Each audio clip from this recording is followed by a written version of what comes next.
Our gamer protagonist must survive a chaotic system-driven world invasion, where modern weapons are completely useless, forcing humanity to develop a high-tech program that summons legendary historical heroes to fight back. And this miraculous system is none other than a high-stakes gacha battle royale, where legendary heroes like King Arthur himself are summoned as ultra-rare fighter units, pledging absolute loyalty to whoever pulls their card with overpowered unique skills. Now, the ultimate survival game begins in a dark, monster-infested forest at night, while our excited main character can barely contain his hype after pulling that top-tier unit, though his loud celebration immediately annoys the seasoned hunters trying to sneak around quietly, prompting a quick apology before a veteran asks if this is his very first raid, which our cheerful rookie happily confirms with absolutely zero fear of the danger ahead. This veteran hunter solemnly recalls the demonic invasion from 2 years ago that plunged their world into chaos, asking our cheerful rookie if he also lost his family during that horrific tragedy, bringing a somber look to the kid's face as he admits he lost absolutely everything in the fire. But he quickly shakes off the sadness because he refuses to dwell on the past, flashing a bright smile as he proudly declares that he is driven by a massive dream,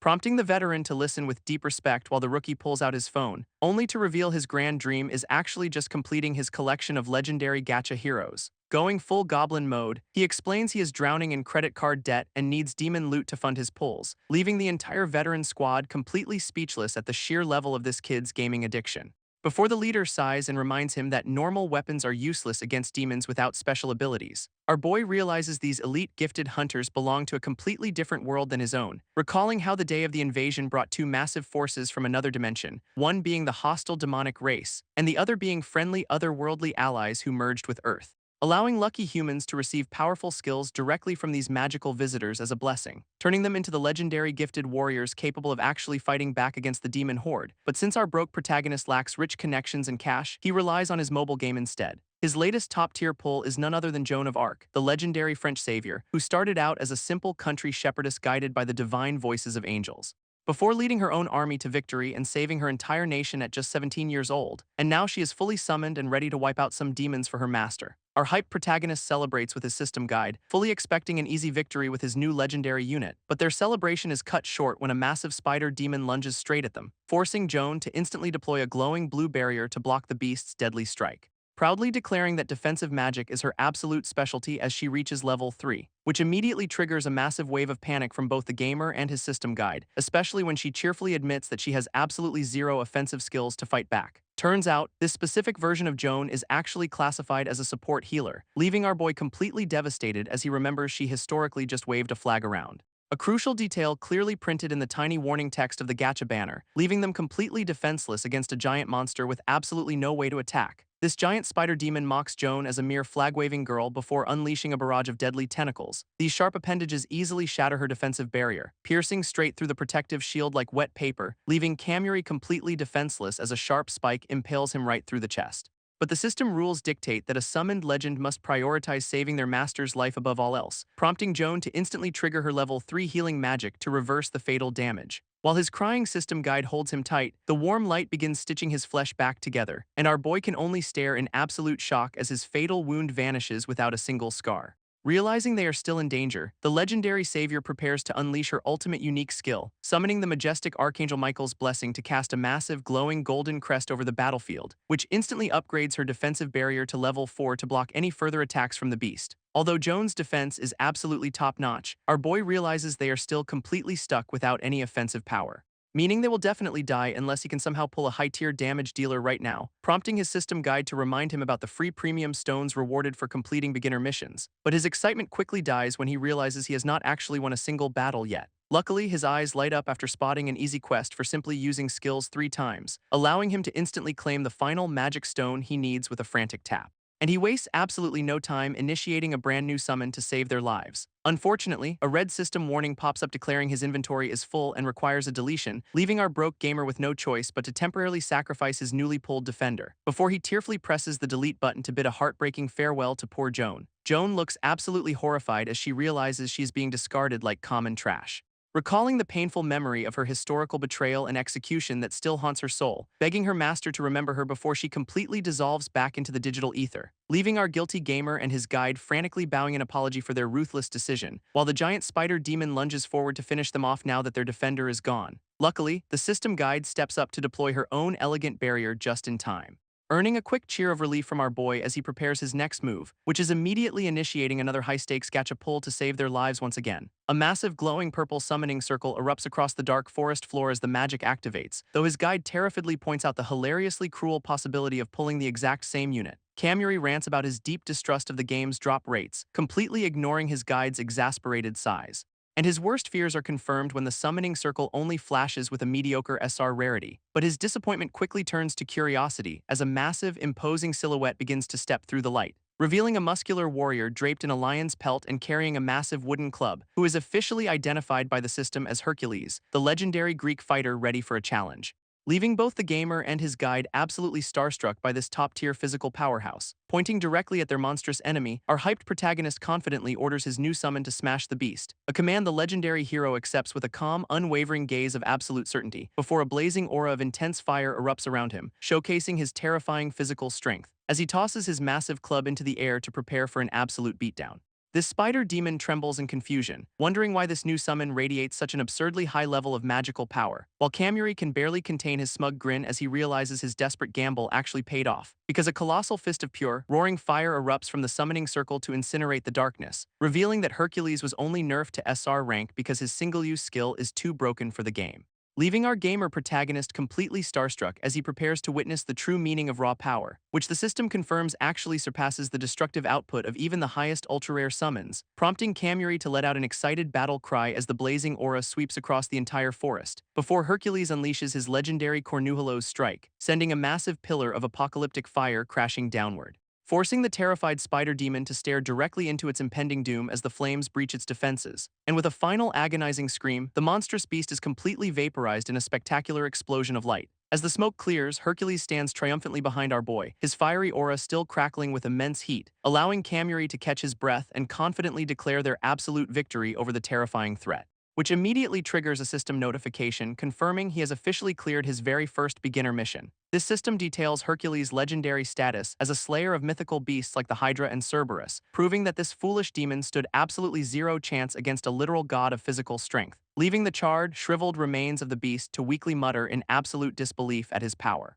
Our smug protagonist wastes no time stepping up to the defeated monster to deliver the final blow, ignoring the creature's desperate whimpers as its armored shell begins to crack under his foot, before he completely crushes the demon's head, ending its reign of terror once and for all. Now, Kamuri and his adorable system guide jump for joy, celebrating the absurd cheat code that is Hercules. Hercules bids a final farewell as his single-use skill expires, dissolving back into the digital server, leaving our heroes with a massive pile of high-grade magic stones that completely overflows their inventory, which sends Kamuri into absolute tears of joy since he can finally pay off his crippling credit card debt. This story then shifts to the bustling Akashi area, a highly developed terminal station heading toward North Kanto, where survivors have managed to rebuild a functioning society amidst the ongoing chaos of the demonic invasion, allowing our boy to cash out his demon loot and buy his hungry guide some delicious street food, though he secretly pockets 2 premium magic stones to fuel his unstoppable gacha addiction at a moment's notice. Munching on her snacks, the cute guide asks if they can finally head back to the kingdom of Gunma, but Kamuri is highly skeptical about returning to a place that is probably crawling with dangerous monsters, especially since the Saitama region blocking their path is currently a notorious breeding ground for high-level demons. Kamuri points out a direct railway line that can safely bypass the monster-infested territory, which immediately delights his cute guide since she can easily travel without any danger, explaining that she can use her recent earnings to buy a ticket at the station tower, a massive skyscraper standing tall as a beacon of hope amidst the ruined city streets. Overjoyed by his kindness, the tearful guide warmly thanks him for saving her life, but her relief instantly vanishes when our boy cheerfully waves goodbye to part ways right here, prompting her to violently grab his collar in absolute shock that he is not escorting her, since Kamuri actually hates mountains and wants to head toward the sea instead, only for a red system warning to remind them that transferred skills are completely permanent, forcing the desperate guide to quickly offer him a brand new deal to secure his protection. Desperate to keep her bodyguard, the guide offers him a lifetime supply of premium gacha rewards, a proposal that instantly hypnotizes our broke protagonist with the glorious dream of unlimited free pulls, prompting Kamuri to ask if she wants to reunite with her family back in Gunma, explaining that he also lost his loved ones to the invasion and completely understands her pain, leaving the emotional guide deeply touched by his surprisingly tragic and relatable backstory. She tearfully offers her condolences, completely enveloped in a dramatic, sparkly aura of pure sympathy, instantly catching our boy off guard as his heart skips a beat from her adorable reaction, which makes him smugly declare that escorting a princess is the natural duty of a top-tier gamer, so they happily set off toward the massive station tower to buy their train tickets together. However, as they walk away, the guide suddenly pauses with a nagging feeling she forgot something important. Arriving at the bustling train station, Kamuri decides they should grab some delicious local bento boxes before their trip, which absolutely delights his cute guide as she drools over her very first taste of fried rice, prompting our curious protagonist to ask how she even managed to feed herself before they met. Only for Jelly to proudly claim her noble status before suddenly realizing she forgot her loyal servant. But her sudden realization is instantly cut short when Kamuri's phone flashes with a bright red danger warning, triggering massive red system screens all over the station to alert everyone of an incoming demon attack, leaving our hungry duo completely stunned as they stare at the blaring screens in absolute disbelief. Especially when a colossal, glowing spider demon suddenly crashes onto the platform and sends the crowd fleeing, forcing Jelly to tearfully complain about her ruined lunch while Kamuri prepares for another high-stakes battle, as the massive beast crawls menacingly over the station rafters to lock its deadly gaze right on them. This massive red insectoid demon completely wrecks the station, crawling over the tracks with terrifying speed, instantly shattering the concrete platforms and sending debris flying everywhere as it hunts for prey, prompting the local station guards to desperately form a defensive line to halt its advance. But their brave efforts are completely useless as the beast easily sweeps them aside like flies, leaving Kamuri and his guide to run for their lives as the monster locks onto them. Turns out, Jelly is actually a wanted rogue princess, making her a prime target for these demons. And before they can even formulate a plan, the beast begins charging a massive energy attack, unleashing a blinding wave of destructive power that threatens to vaporize everything in its path. Our heroes can only watch in absolute horror as the deadly light closes in on them, triggering a massive explosion that tears the entire railway station apart in a flash of fire. Kamuri stares in absolute shock as the devastating energy blast heads straight toward them, while the massive steel rafters of the station collapse around them in a heap of metal, leaving our duo screaming in absolute terror as the fiery shockwave threatens to consume them, triggering a colossal explosion that completely engulfs the entire station tower in a blazing inferno. Luckily, a glowing magical barrier manages to shield them from the worst of the destructive blast, though Kamuri quickly panics when he realizes his backpack was completely vaporized in the chaos. While the smug spider demon mocks them for barely surviving its devastating opening attack, furious about his ruined trip, Kamuri vows to absolutely destroy anyone standing in their way, especially since he smartly kept his precious magic stones safely tucked away in his pocket, allowing him to instantly trigger a massive summoning circle to bring forth his next powerhouse. This mechanical spider demon pauses in confusion as the massive summoning circle begins to glow, wondering what kind of powerful magic is about to be unleashed upon the battlefield. But Kamuri's excitement instantly dies when he realizes he just pulled a bottom-tier R-rank unit. This system brutally confirms his terrible luck, displaying a massive 66% drop rate for garbage tiers, and outsteps a smug young man laughing heartily as if he just saved the day, introducing himself as Ma Shuo, a newly added character who seems completely oblivious to the danger. Though his official system profile reveals his grand, game-changing unique skill is literally just climbing mountains, our boy and his guide stare in absolute disbelief as this useless mountaineer boasts about his legendary master, but their comedy routine is cut short when the mechanical beast unleashes a devastating energy blast, forcing the terrified guide to strain every muscle as her protective barrier begins to shatter under the pressure. As the protective barrier shatters from the blast, Jelly lets out a terrified scream, but Ma Shu steps up with a confident wink, telling them to leave everything to him before dramatically striking a pose to activate his seemingly useless legendary climbing skill, instantly vanishing in a puff of smoke right before the monster can crush them. This trio suddenly teleports high up into the glowing interior of the massive station tower, prompting a thrilled Kamuri to praise the useless mountaineer for saving their lives, believing they have successfully escaped the mechanical spider demon once and for all, only to realize they are trapped on the top floor right next to the beast, since Mashio's skill literally just teleports them to the highest point in front of him, leaving Jelly to stare in absolute horror as their brilliant escape plan completely backfires. Kamuri panics and screams at their useless mountaineer to use a descent skill to get them down, but the smug warrior casually reveals that his legendary skill only works for climbing up, prompting our furious protagonist to point out that going down is currently a much higher priority, only for the useless summon to blame his tragic historical backstory from the Three Kingdoms era, where he ignored his master's direct orders and got his entire army completely wiped out on a mountain. This ridiculous explanation leaves Kamuri completely speechless at how such a massive historical blunder is a flex, forcing him to desperately check his pockets for one final magic stone to roll the gacha again, while their useless mountaineer begins to dissolve back into the digital server to escape another execution. With their lives on the line, Kamuri barks orders at Jelly to immediately destroy the elevator machinery, and the loyal princess instantly channels her magical energy to freeze the gears before the monster reaches them. Jelly unleashes her level 1 elegant magic bullet, blasting the elevator gears with a burst of freezing energy, but some stray magical sparks hit Kamuri, sending him hopping around in absolute pain, quickly pulling out his last premium magic stone to prepare for another desperate gacha roll, while the elevator indicator screen suddenly freezes right on the 50th floor. Seeing this, Kamuri celebrates their small victory, thrilled that their desperate plan actually worked, hoping this clever move will buy them enough time to summon a much better warrior, only for the massive mechanical spider demon to glare at them with its glowing red eyes, leaving our duo completely horrified as they realize the beast does not even need the elevator. This terrifying monster simply climbs the outside of the tower, easily shattering the glass walls. Scaling the massive skyscraper with insane speed to corner them on the top floor. This mechanical spider demon crashes through the glass, whipping its massive metal tentacles around the platform, leaving our terrified duo completely cornered with absolutely nowhere left to run, prompting Jelly to desperately beg him to pull another overpowered warrior from the gacha, only for Kamuri to realize his last magic stone slipped through a giant hole in his pocket, which was apparently scorched open by Jelly's own stray magic bullet from earlier. But before they can completely lose hope, she spots the glowing stone lying on the floor, though it is currently sitting way out of reach right next to the deadly beast. And before they can even make a move, the mechanical monster suddenly lunges forward. Jelly lets out a terrified scream as a massive metal tentacle wraps tightly around her waist, leaving her completely captured by the beast to be delivered to its sinister master. This mechanical spider demon threatens to extract Jelly's skill directly from her brain, leaving her crying in absolute terror. But Kamuri suddenly rushes forward and boldly claims that her unique skill already belongs to him, prompting the confused monster to pause its attack while trying to comprehend this impossible claim. While Jelly looks down in deep shame, desperately denying that a royal would ever share skills with a native, before she suddenly turns on him, harshly calling our boy a nobody and ordering him to get lost, leaving our protagonist completely stunned as she coldly demands that a lowly native stop speaking her name. Gritting his teeth, Kamuri reminds himself that he cannot just abandon his dream of unlimited gacha spins, though his eyes suddenly flare with a fierce determination as a much deeper realization hits him, because even more than the promise of free pulls and premium rewards, he simply refuses to leave his cute guide behind to face this terrifying monster all alone. Kamuri charges back into the fray, shouting that sharing a delicious boxed lunch makes them official partners, leaving his captured guide completely overwhelmed with emotion as she tearfully calls out his name.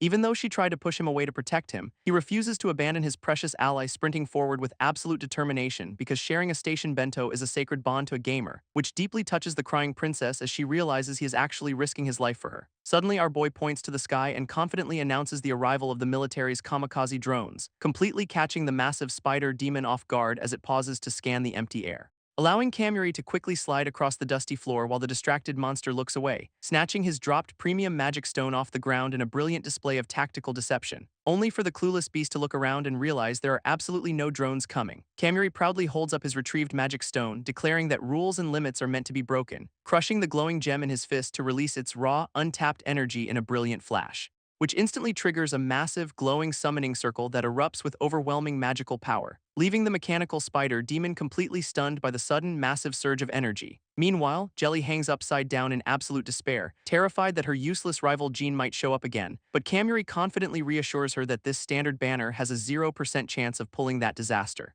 aiming instead for a high-rate beginner banner to secure a top-tier attack unit for their battle, as the magic circle explodes into a blinding rainbow of light that signals an ultra-rare pull, prompting our hyped protagonist to reach his hand directly into the swirling digital stream of energy, before a massive, shadowy warrior manifests behind him to grant him a legendary glowing sword for the ultimate counterattack. Out steps an ultra-rare rank King Arthur, a legendary knight who pledges his absolute loyalty to Kamuri, leaving Jelly completely starstruck as she swoons over this incredibly handsome and elegant new warrior, while our hyped protagonist proudly boasts that this legendary king is literally the strongest fighter in the game. This system displays his legendary lore, detailing how he ruled Britain and led the Knights of the Round Table, achieving countless impossible feats that cemented his status as an absolute legend among legends, though his glorious reign eventually came to a tragic end due to devastating internal strife. Departing for the mystical fairy realm, prophecy says the legendary king will return when his people need him most, and right on cue, Arthur turns his attention to the captured princess to fulfill his knightly duty, confidently promising to rescue her from the monster's grasp without breaking a single sweat. But the mechanical spider demon simply laughs, mocking the legendary warrior as nothing more than a weak native king.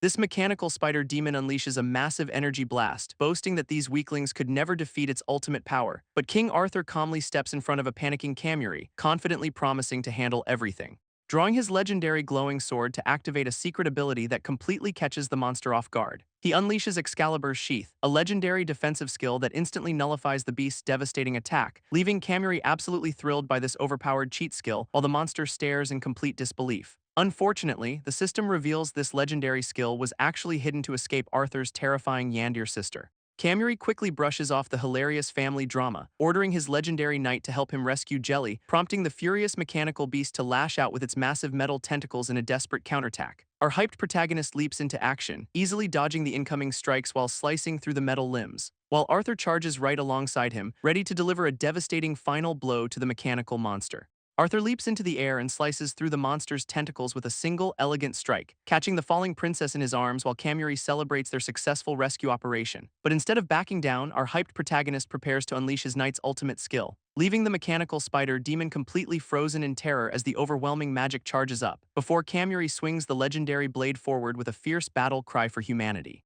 releasing the devastating power of Excalibur in a blinding torrent of pure destructive energy, which completely engulfs the mechanical beast and shatters its armor into a million pieces, triggering a massive explosion that blows the entire top floor of the skyscraper to smithereens. Nearby enemy grunts watch the absolute devastation in horror before immediately calling for a frantic retreat, while our victorious trio happily celebrates their hard-fought win among the ruins of the battlefield. Kamuri is absolutely devastated to find out the defeated boss dropped zero loot, leaving him yelling in frustration, hoping to at least retrieve his backpack from the massive pile of rubble before Jelly crushes his dreams, prompting our desperate protagonist to beg Arthur to blast the debris, which would unfortunately vaporize their belongings anyway, leaving him crying on his knees as the system confirms his precious magic stone is lost forever. Soon after, the duo arrives at a temporary station just as the train to Takasaki prepares to depart, forcing our broke protagonist to shed tears of despair after spending his last mission stones on new tickets, though Jelly tries to look on the bright side since storing Arthur digitally saved them a fare, but her attempt to comfort him with a bag of sketchy cricket crackers only disgusts him further.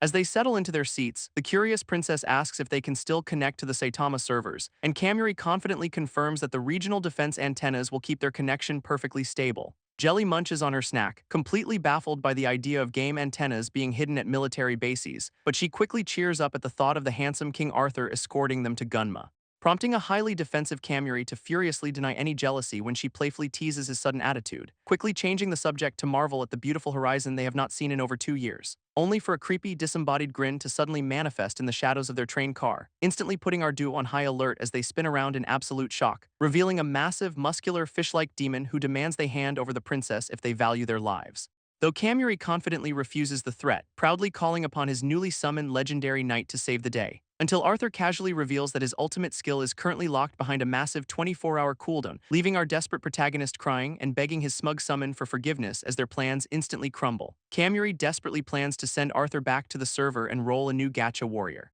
but a red system warning pops up demanding premium magic stones to make a pull, leaving our broke duo screaming in absolute despair since they have 0 stones and no active missions, while the massive fish demon flexes his muscles and prepares to crush them on the spot, only for a mysterious cloaked sniper on the nearby cliffs to lock onto Kamuri's location, tracking our panicked protagonist through a high-tech scope with absolute precision as he prepares to fire, charging up a devastating magic bullet to blast the train right off the tracks, triggering a massive explosion that rips through the train cars in a fiery burst of light, sending the damaged locomotive screeching along the rails as smoke billows into the sky, before another powerful magic bullet detonates in a blinding flash of blue energy to completely shatter the battlefield. Kamuri carries Jelly out of the smoke while she proudly boasts that her elegant barrier saved them, though our boy quickly points out that the giant fish demon took the brunt of the blast, leaving the massive monster completely vaporized on the ground from that mysterious high-powered sniper attack. Spotting some free loot, Kamuri happily skips over to collect the dropped magic stone from the beast, only for another devastating energy blast to detonate nearby, sending our greedy protagonist flying backward,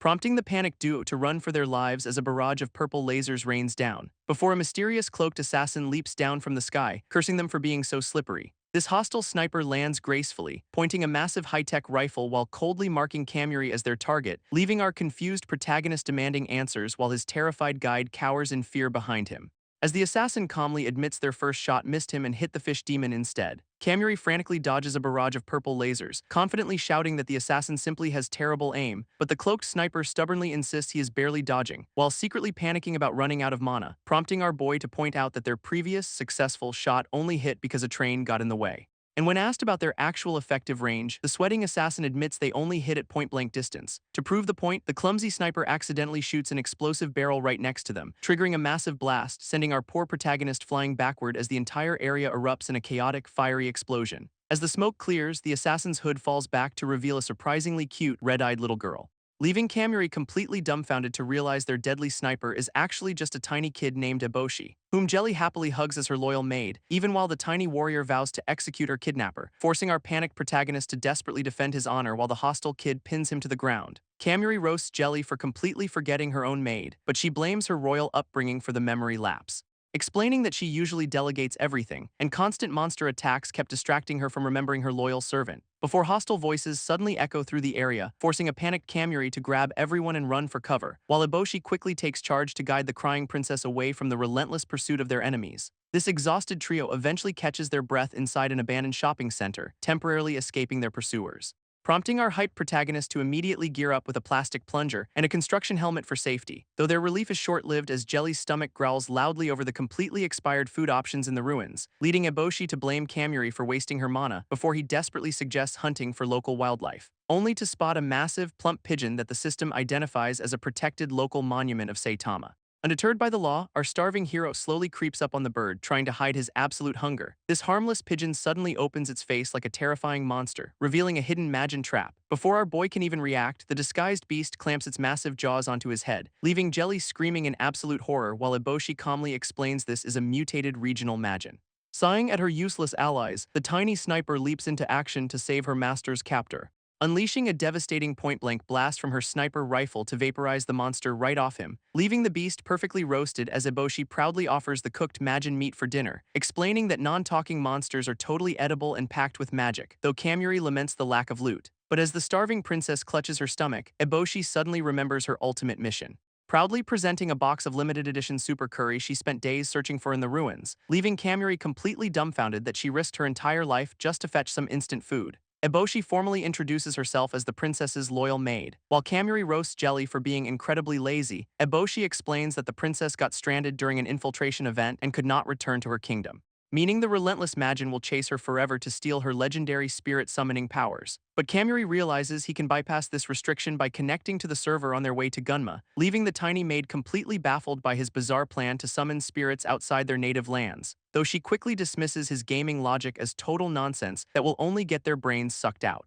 Right on cue, a pair of robotic Majin scouts sniff the air after catching a familiar scent, realizing too late that the delicious smell of their instant curry completely gave away their hiding spot, forcing our hyped protagonist to charge forward with his bat while ordering Eboshi to provide some cover fire, only for the clumsy sniper to remind him that her abysmal accuracy only works at point-blank range. This robotic scouts immediately spot our group and charge forward, sending everyone into a frantic panic. Kamuri desperately wishes he had a spare magic stone to summon a powerful warrior to save them, but Eboshi casually reveals she actually saved one last glowing stone as emergency lunch money, prompting Jelly to hand it over and demand that he finally pull a decent gacha warrior, leaving our hyped protagonist to catch the stone and prepare for an epic high-stakes role, declaring with absolute confidence that magic stones are meant to be broken to secure victory. A massive purple summoning circle erupts beneath him, completely catching the robotic scouts off guard, revealing a towering silhouette with long horns that Kamuri immediately mistakes for the legendary Lu Bu, while the girls happily celebrate their guaranteed win without even looking at what was actually summoned,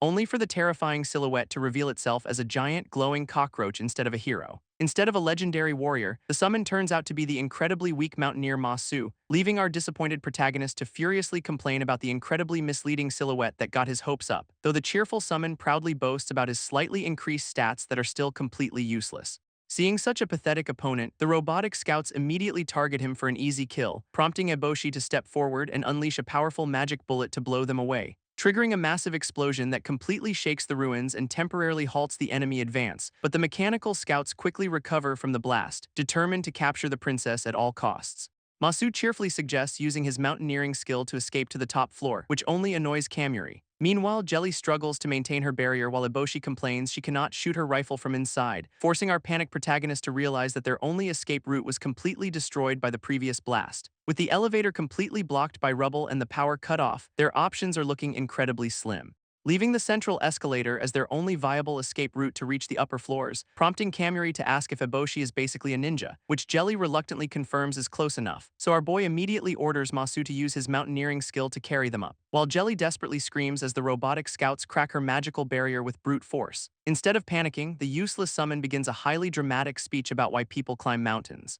pointing to the sky with absolute confidence as his bizarre mountaineering magic begins to glow, leaving the robotic scouts completely baffled when their targets suddenly vanish into thin air, only to crash land safely on the fifth floor while everyone groans from the rough teleportation, allowing Kamuri to smugly mock the slowpoke robots from above while they stare up in pure irritation. Ma-Su and Jelly smugly taunt the enemies from the safety of the fifth floor, which completely enrages the robotic scouts as they charge up the escalator in a fury, only for the lead machine to suddenly freeze right at the top of the landing, realizing too late that a glowing pink gun barrel is pressed directly against its face. As Eboshi coldly prepares to fire, knowing her terrible accuracy cannot possibly miss at zero distance, triggering a massive pink explosion that completely engulfs the vanguard in a devastating blast. The surviving scouts panic in absolute humiliation, believing they fell into a brilliant native trap, before they are sent tumbling back down the escalator in a desperate, chaotic retreat, allowing our hyped group to celebrate their easy victory while Eboshi stubbornly insists she is no ninja, though Kamuri's joy instantly vanishes when Ma-Su reveals these broke local demons dropped zero loot.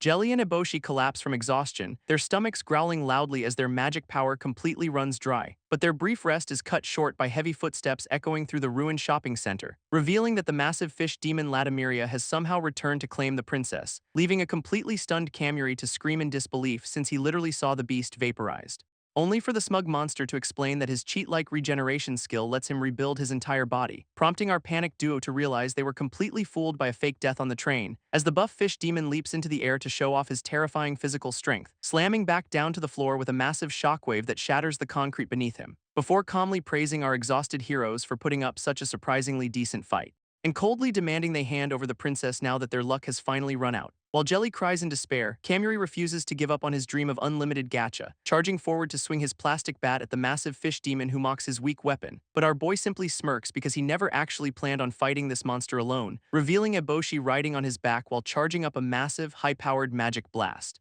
As the tiny sniper locks her target and prepares to unleash her ultimate point-blank strike, triggering a devastating purple explosion that completely engulfs the giant fish demon in a blinding light, leaving Kamuri carrying his completely exhausted maid while hoping that desperate attack finally finished the job, only to see the monster's headless legs still standing firmly on the ground, before a strange mass of bubbling magic energy begins to swirl around the severed torso, allowing the buff fish demon to instantly regenerate his entire body and roar in absolute fury. This smug fish demon boasts that his instant recovery only drained 2% of his magic, leaving Kamuri completely horrified, before the monster unleashes a devastating blast that instantly vaporizes their useless mountaineer companion, sending Ma-Su back to the lobby with zero health while Jelly complains about his terrible rarity. Promptly deploying her elegant barrier, Jelly reminds our panicked hero that those defeated scouts might have dropped some mission stones, which immediately inspires Kamuri to whip out his phone to check his inventory for any leftover gacha currency. But the giant fish demon lunges forward to shatter the shield, knocking the precious smartphone right out of his hand, leaving the duo screaming in absolute despair as their only hope plummets down into the dark ruins below.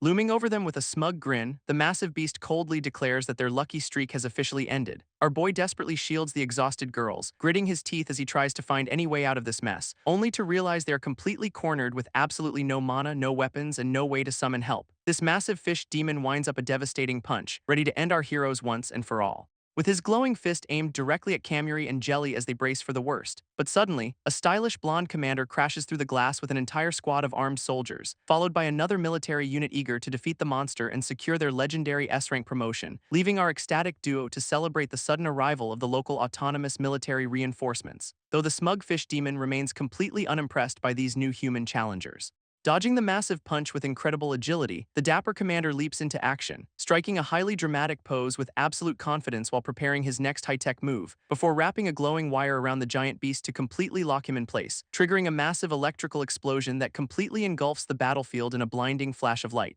This massive fish demon groans in agony as a crushing gravity field pins him to the floor, while the smug blonde commander boasts about his impressive rank status and massive boss-slaying record, prompting his B-rank subordinate to step forward and unleash a secondary restraint skill to finish the job, leaving the giant beast completely paralyzed as crackling magical energy surges through his massive body. But the monster suddenly sheds his entire outer skin to reveal a creepy, muscular pink form underneath, smugly declaring that he has already analyzed all their skills before deciding to make a tactical retreat, before the molted beast leaps out of the ruins while promising to slaughter them next time. Unfazed by the escape, the blonde commander calmly notes that a high-tier regenerator easily broke his gravity lock, leaving Kamuri and Jelly to happily thank the autonomous military for their seemingly heroic rescue. only to be instantly slapped with heavy handcuffs as the soldiers arrest them instead of offering help. This blonde commander coldly accuses them of causing the train derailment while confiscating Kamuri's precious phone as evidence, prompting our panicked protagonist to desperately scream that he and the princess are completely innocent, only for a stern soldier to instantly bind him with a glowing magical chain,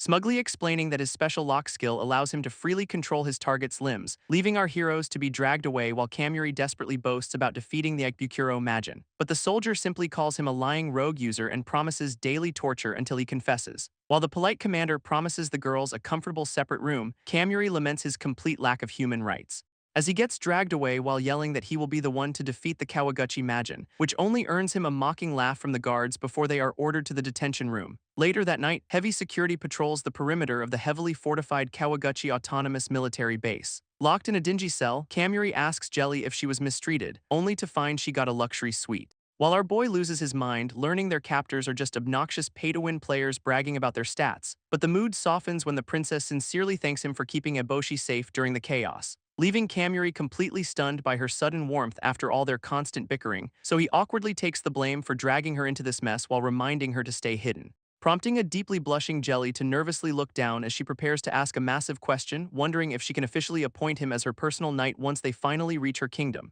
before she instantly panics and backtracks, frantically waving her hands to suggest they just start as friends, only for our dense protagonist to casually ask if they were not already friends, completely breaking her brain. This unexpected critical hit leaves the poor princess clutching her racing heart in absolute romantic panic. Kamuri completely loses his mind over his breaking daily login streak, leaving Jelly to groan at his terrible priorities, shivering in his cell from imaginary withdrawal symptoms while dreading a surprise gacha banner he might miss. But his despair instantly vanishes when Eboshi suddenly sneaks into the cell to return his confiscated smartphone, allowing our ecstatic protagonist to secure his precious login streak before realizing he still has zero gacha currency, prompting the loyal maid to casually pull out a massive, glowing sack of stolen magic stones instead. While Jelly frantically begs him not to turn their quiet sniper companion into a common thief, Kamuri simply smirks with absolute confidence, ready to use this massive haul to crush both his enemies. Early the next morning, a heavily armed military convoy rushes out of the Kawaguchi base in a panic, as the guards desperately scream over their radios that the three dangerous prisoners have somehow escaped, leaving the smug blonde commander completely speechless upon realizing the kid also robbed their entire vault of magic stones.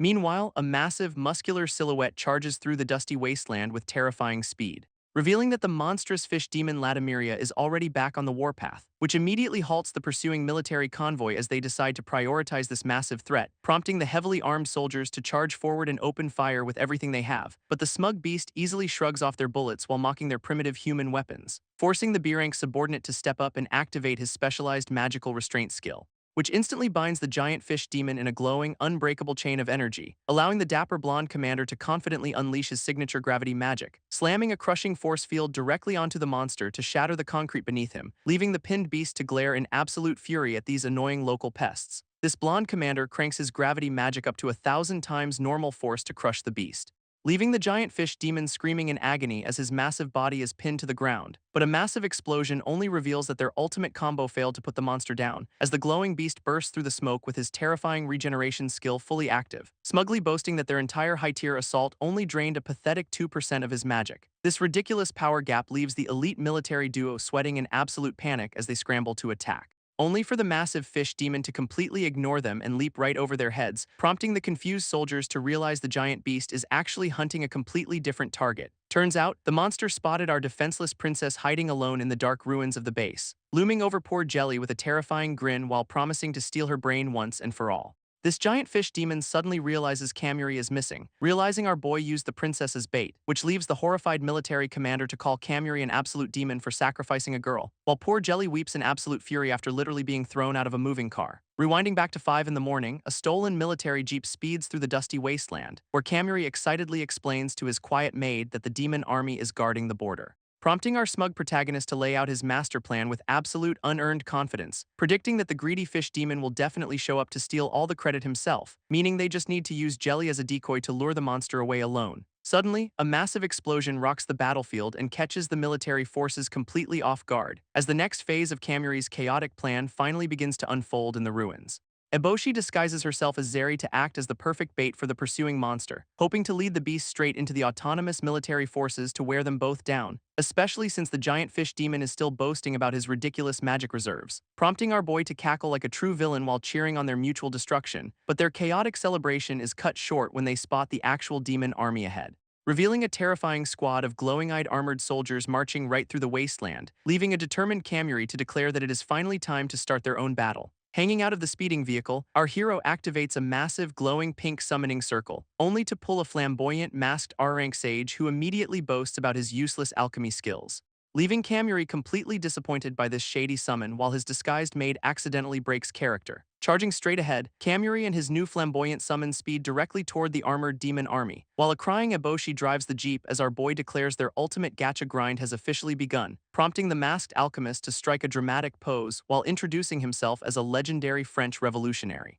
before waving his fancy wand to unleash a massive barrage of glowing, magical jewel chains, which instantly wrap around the charging demon soldiers and send them into an absolute panic, allowing the flamboyant summon to laugh maniacally while boasting about his absolute control over the battlefield. Unfortunately, the system reveals he was actually arrested for fraud, and the demons realize the chains are completely harmless, confirming he is just a notorious swindler who casually admits his illusions cannot handle large crowds, leaving our stunned protagonist to stare at his phone in absolute disbelief at this terrible pull, before he completely loses his mind and screams to delete this useless trash summon immediately. While the military keeps the main demon busy, Kamuri plans to farm the weaker monsters for magic stones, only to summon another cheerful, low-tier historical warrior who immediately starts rambling about his northern expedition, prompting our annoyed protagonist to instantly hit the delete button and banish him back to the void, determined to keep grinding the gacha until he finally pulls a legendary ultra-rare unit to save them, even as a weeping Jelly points out that his terrible luck is just wasting all their stolen resources.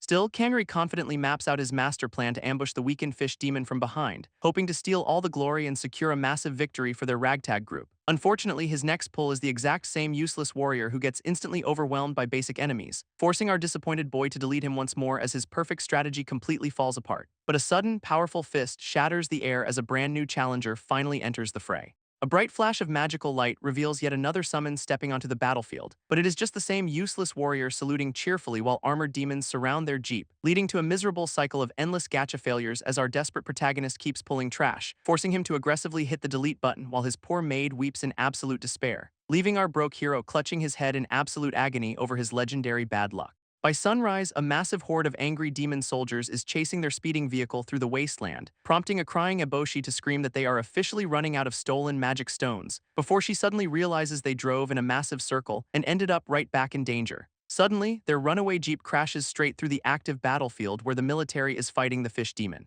which instantly alerts the stunned blonde commander that this chaotic kid just brought an entire demon army with him. This giant fish demon is furious at the military's intrusion but orders his troops to attack anyway. While inside the stalled jeep, Jelly panics as they completely run out of gas and get stranded, leaving Kamuri to realize they will be completely wiped out without a lucky gacha pull. But Eboshi looks down from the ruins, knowing they have absolutely no way to escape. So she readies her weapon to buy him time while urging him to start summoning, only for a massive explosion to rock their position and send them flying in a panic. Face down in the dirt, our broke protagonist groans over his terrible, ongoing losing streak, desperately staring at his screen to find any possible way to turn this disaster around, until his eyes suddenly widen in absolute shock at a brand new notification, revealing a special limited-time banner with a massive triple drop rate for a legendary fighter. Kamuri excitedly activates the gacha while a skeptical Jelly warns him that this sudden event is probably a trap, but our desperate protagonist completely ignores her warnings and rolls anyway, praying for a legendary ultra-rare fighter, prompting a massive, blinding bolt of golden lightning to crash directly onto the chaotic battlefield.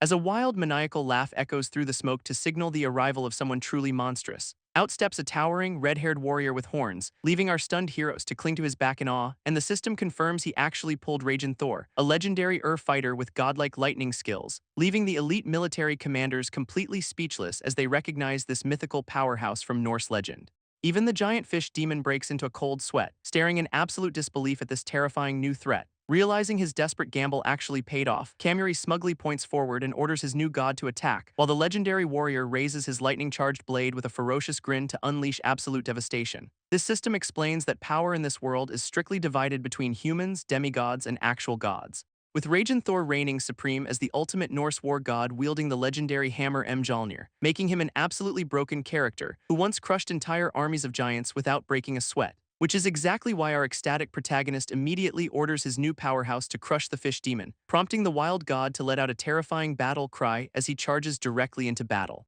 Though Kamuri quickly realizes these ancient Norse deities are way more bloodthirsty than he originally anticipated, especially since Thor constantly emits high-voltage lightning that leaves poor Jelly clinging on for dear life. And his chaotic aura is so intense that he even inflicts passive damage on his allies. But our crazy protagonist does not care, confidently declaring that no monster can survive this god's wrath. As Thor raises his massive, glowing hammer to obliterate their enemies with one single, devastating blow, this giant fish demon scoffs at the legendary god, calling the local deities barbaric and primitive, but Kamuri immediately fires back, pointing out how hilarious it is for a muscle-headed fish to mock anyone's intelligence, especially since our smug protagonist has been waiting for this exact moment to turn the tables. Grinning wildly, Kamuri thanks the massive beast for making himself such an incredibly easy target to hit, as Thor swings his legendary hammer to unleash a devastating, high-voltage strike directly onto the monster, proving that this Norse war god is the absolute master when it comes to hunting oversized giants. Stunned by the blow, the massive fish demon groans in agony as overwhelming electricity surges through his scales, leaving him to panic as his massive magic reserves suddenly begin draining at an alarming rate, because Thor's lightning applies a continuous damage debuff that even bypasses the monster's legendary regeneration skills, prompting the wild god to trigger another blinding explosion of raw energy to finish the job. Thor's relentless lightning continues to batter the giant fish demon, sending painful shockwaves straight through its massive body, leaving the sweating monster to panic as he realizes his massive magic reserves have already plummeted below half, prompting the desperate beast to bluff that such spamming will only trigger a cooldown and drain the god's magic. But our smug protagonist just laughs off the threat while asking what the monster is even talking about, revealing the terrifying truth that all of Thor's devastating attacks up until now were actually just basic skills. This ridiculous revelation leaves the fish demon completely horrified, screaming if they are trying to drag him down with them, only for the wild war god to laugh, boasting that his stamina is limitless while completely ignoring his summoner's safety. Charging up his hammer once more, Thor unleashes another wave of electricity that leaves Kamuri screaming in absolute terror. Yet our crazy hero still manages to grin, announcing that it is finally time for Thor's actual unique skill. As the legendary god swings his weapon to unleash Mjolnir's shock, completely vaporizing the battlefield in a golden explosion. This devastating lightning strike completely vaporizes the giant fish demon, leaving absolutely nothing left of the monster, except for a single, twitching severed arm that flops onto the dusty ground as the smoke clears, prompting Thor to celebrate their victory while our ecstatic protagonist gathers a massive pile of high-tier loot. Meanwhile, the blonde commander receives confirmation of the demon's defeat, realizing they were just used as decoys. Unbothered by his bad reputation, Kamuri cackles like a true villain while his horrified companions watch in disgust. But his victory lap is cut short when a sudden, ominous chill runs straight down his spine, because Thor's passive lightning damage is still draining his health, forcing a panicked Jelly to spam her healing magic, leaving our desperate boy to quickly unsummon the bloodthirsty god back into his digital box to save himself. Just then, the blonde commander approaches the exhausted kid, officially recognizing him as a legendary S-rank hunter, which instantly blows Kamuri's mind before he immediately demands to know when he gets his actual cash reward. Kamuri casually hands Eboshi a magic stone, dismissing her royal disguise as a cringy cosplay to quiet her down, leaving the disguised princess sweating in panic while her tiny companion casually suggests they just assassinate him instead. Meanwhile, the blonde commander confronts our smug protagonist, pointing out that he shamelessly used their military forces as decoys, before listing off his growing list of crimes including desertion and theft, which absolutely infuriates his fellow soldiers. But our unbothered hero just laughs it off, demanding some respect now that he is officially an S-rank hunter. Outraged by this sheer audacity, a furious soldier steps forward and loudly challenges the smug kid to a duel, prompting Kamuri to instantly accept with a wild grin, eager to claim all their magic stones as his prize. And though the blonde commander tries to forbid the private battle, the angry challenger completely refuses to back down, raising the severed arm of the giant fish demon to use as his weapon for the sudden match, which only delights our greedy protagonist, who immediately plans to sell that valuable monster limb on the black market. This angry soldier attaches the severed demon arm directly to his body, eager to show off his control skills, while the blonde commander immediately panics, warning him about the extreme danger of the limb regenerating, though the overconfident challenger completely ignores the warning, leaping into the air to strike our defenseless protagonist. And he quickly activates a binding skill to lock Kamuri in place before he can even react, leaving our boy completely tangled in glowing chains while complaining about this incredibly cheap shot, allowing the soldier to close in for what he thinks is a guaranteed victory punch. Suddenly, the severed demon arm begins to bubble violently with a surge of unstable magical energy, regenerating into a creepy living monster hand that starts greedily devouring Kamuri's precious magic stones, prompting the horrified commander to scream at his subordinate to suppress the rogue limb immediately. But the sweating soldier realizes too late that he has absolutely no control over this revived nightmare. This severed arm instantly regenerates into a massive, muscular fish demon, grabbing the screaming soldier by his arm, and the fully revived monster laughs, mocking the foolish humans for bringing him back through their own stupidity, leaving Kamuri and a weeping Jelly to stare in absolute horror at this disastrous turn of events. While the weeping soldier begs his commander to spare his comrades, offering to take full responsibility for the mess, prompting Jelly to turn to our protagonist, desperately begging him to forgive the idiot and save them. Sighing in pure annoyance, Kamuri realizes he has no choice but to clean up their mess once again. As Jelly casts her protective barrier to buy them time, demanding the military show some actual gratitude, but our hero quickly panics when he tries to activate his newly summoned Norse war god skills, only to find a massive A-tower cooldown timer blocking him from unleashing Thor's ultimate lightning strike, forcing him to casually hit the delete button to recycle the god and roll the gacha again. This giant fish demon relentlessly batters Jelly's barrier, laughing as the poor maid panics that it is about to shatter, prompting Kamuri to quickly pull up his screen to roll the guaranteed fighter win gacha. But his smug confidence instantly evaporates into pure shock as he stares at a sudden error message, revealing that the entire server has crashed and is currently undergoing emergency maintenance. This absolute worst-case scenario sends our broke protagonist into a screaming spiral of utter despair, leaving him to curse his legendary bad luck for ruining his only chance at survival, while the revived fish demon wrecks the military forces, prompting the desperate commander to beg Kamuri for help. But our sweating hero can only stare at a timer showing 10 minutes left on the server maintenance, forcing him to awkwardly ask the soldiers to hold off the giant monster until the game goes back online, prompting the blonde commander to take him seriously, immediately ordering all units to form a defensive wall to protect him. This giant fish demon charges forward, calling the humans weaklings and ordering his troops to kill them, easily swatting away the military forces like flies as they desperately try to hold the line, forcing Jelly to step up and cast her ultimate defensive barrier at absolute maximum output, creating a glowing dome of magic to shield her allies from the monster's relentless onslaught. But the massive beast just laughs, calling her protective magic nothing more than child's play, as he delivers a devastating punch that leaves the poor maid screaming in absolute agony, until the giant fish demon suddenly looks up, noticing a shadow leaping high into the air, revealing Eboshi diving down with her weapon fully charged with a surge of dark energy, prompting a panicked Jelly to scream at her to stop before she accidentally shatters their defense. But the monster's massive fist strikes first, completely shattering the barrier and sending them flying. This exhausted commander desperately struggles to hold the barrier, but Kamuri tells him to survive for 5 more minutes, when a sudden system notification chime rings out, instantly catching our greedy protagonist's attention, revealing that the emergency maintenance finished early and rewarded him with a single free magic stone, which is exactly the lucky break our smug hero needs to immediately roll the gacha again, especially since the system announces a massive triple drop rate event for ultra-rare legendary fighters,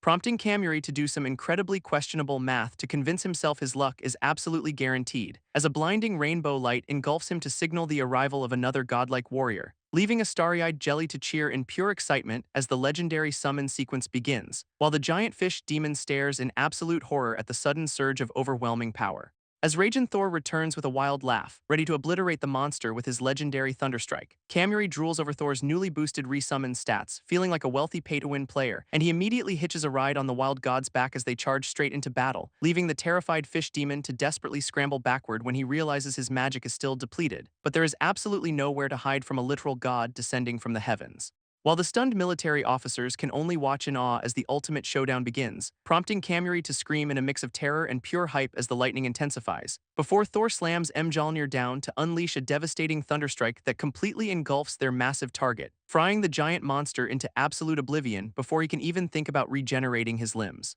allowing the victorious duo to celebrate their ridiculously overpowered victory without leaving a single speck of dust. This leaves the military completely speechless at the god's power, while Jelly casually calls it total overkill. Kamuri inspects the disappointing loot, realizing the incomplete revival only yielded a few measly stone fragments, but a sudden realization hits him when he remembers how insanely strong his stacked Thor was, sending him spiraling into a classic gacha addiction loop as he dreams of creating an unstoppable god, prompting him to ruthlessly hit the delete button on his current Thor to free up space, which deeply moves his disguised companion, who completely misunderstands his greedy gamble as some noble sacrifice, only for Kamuri to ignore her entirely and finalize the deletion with a single cold tap, eagerly preparing to roll the gacha again before a sudden system notification stops him cold, revealing that the server has gone into emergency maintenance until tomorrow, completely ending the limited event. This devastating trap by the developers leaves our crying protagonist begging for his deleted god back, until several days pass and the local train service is finally restored to move their journey forward. Kamuri is absolutely thrilled to head to Urawa next, eagerly anticipating their upcoming train journey.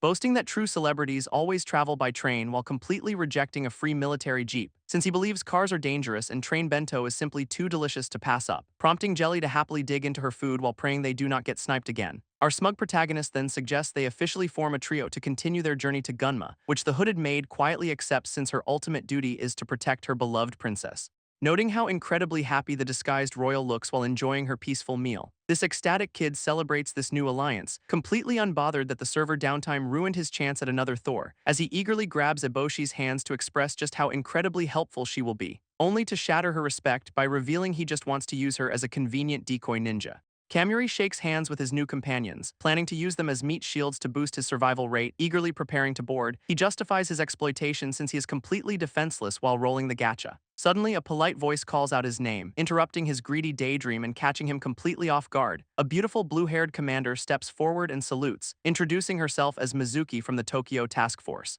She looks incredibly nervous as she approaches, quietly mentioning that they have a rather important matter to discuss. This immediately sends our delusional protagonist into a romantic frenzy, while his companions watch his sheer stupidity and disgust. Unfortunately for him, Mizuki pulls out a massive bill demanding payment for all the collateral damage he caused. His sudden financial ruin completely crushes his dreams, leaving him with just one single magic stone. He furiously pinches Eboshi's cheek for causing the mess, but she reminds him they share joint responsibility, leaving the stunned commander to watch their childish bickering while wondering how this reckless kid became an S rank. Aurelia, a dispatched otherworlder from the task force, giggles about how close things just got, laughing with her colleague about how their surprise guerrilla gacha completely broke the game's servers. But their playful mood shifts as they wonder if our heroes can survive the next town, especially with a terrifyingly powerful Majin lurking in the shadows of Urawa, who happens to be one of the legendary 4 heavenly kings of the demon clan. Meanwhile, a massive downpour floods the tracks and forces the train to make an unscheduled stop, leaving a snack-munching Kamuri completely devastated to learn they are stuck there for a whole month.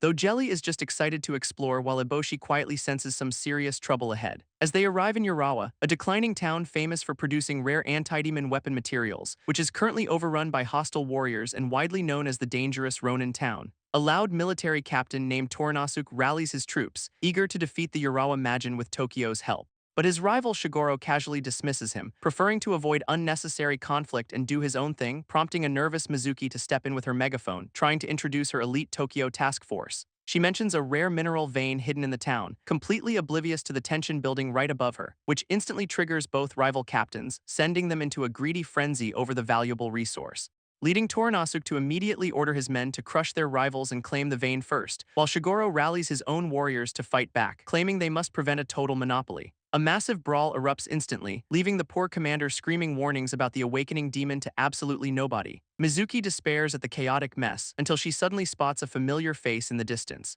revealing Kamuri and his crew arriving at the perfect moment to save her from this absolute circus. Mizuki explains she arrived via the still-operating military railway, just as a stray explosion flies right toward them, and the stray projectile smacks Kamuri right in the face, knocking his hat off in absolute shock, prompting Jelly to quickly deploy a protective barrier while begging our useless hero to finally save them, which forces a crying Kamuri to desperately sacrifice his very last magic stone to summon a savior. A blinding light reveals the ultra-rare King Arthur, who immediately turns his back and refuses to help, leaving Kamuri completely speechless when the legendary king turns out to be a depressed, moping child. Before he can even process this absolute waste of a summon, a menacing shadow creeps up behind him, as a fierce red-haired girl delivers a brutal kick that sends our poor protagonist flying forward, introducing herself as Jinka from the Toranasuk unit, while a terrified Kamuri shivers in pure dread, and she aggressively warns them that Urawa is her turf and outsiders are absolutely not welcome. Rubbing his bruised cheek, Kamuri furiously orders his new legendary summon to punish the aggressive red-haired girl. But Arthur turns around with a terrifying aura, warning him never to mention his queen's scandalous affairs again, forcing our terrified protagonist to quickly apologize and beg the depressed king to focus on the enemy instead, who solemnly agrees and warns the brawling soldiers that infighting always leads to a nation's ultimate downfall, before unleashing a massive shockwave that instantly blows away the rival factions and stops the chaotic brawl,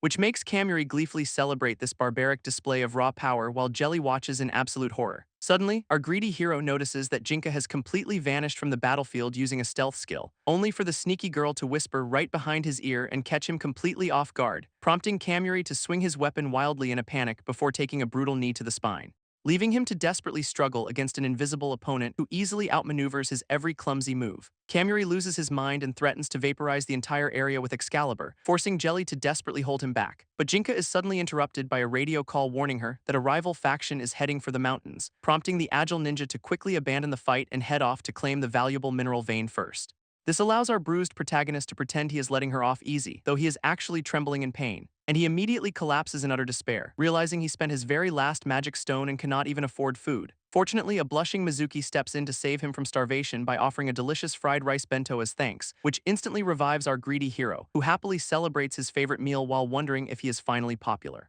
He smugly devours the food and boasts that defeating the local Urawa Majin will be an absolute piece of cake, though Mizuki nervously warns him that this particular demon is actually one of the legendary 4 heavenly kings. Right when a stylish new commander in a white uniform arrives to apologize for keeping them waiting, Kamuri immediately falls head over heels for the gorgeous newcomer, convinced he has just met a literal angel. Only for Mizuki to casually drop a massive bombshell and reveal that Orlaya is actually a boy, who proudly introduces himself as an empire noble while our protagonist realizes his preferences are rapidly shifting. Orlaya then turns his attention to the rest of the group, curiously inspecting their rather unusual outfits, asking if they hail from some ridiculously named kingdom, which instantly sends a flustered Jelly into denial. As our hero laughs hysterically at the absurd name and leaves the poor princess crying in embarrassment, but his mood instantly flips when Orlaya hands him a heavy pouch of gold as a thank you gift, prompting a hilarious system notification to confirm that Kamuri's tastes have officially been permanently warped. Meanwhile, the scene shifts far away to a massive, dark fortress known as the Urawa Majin's castle,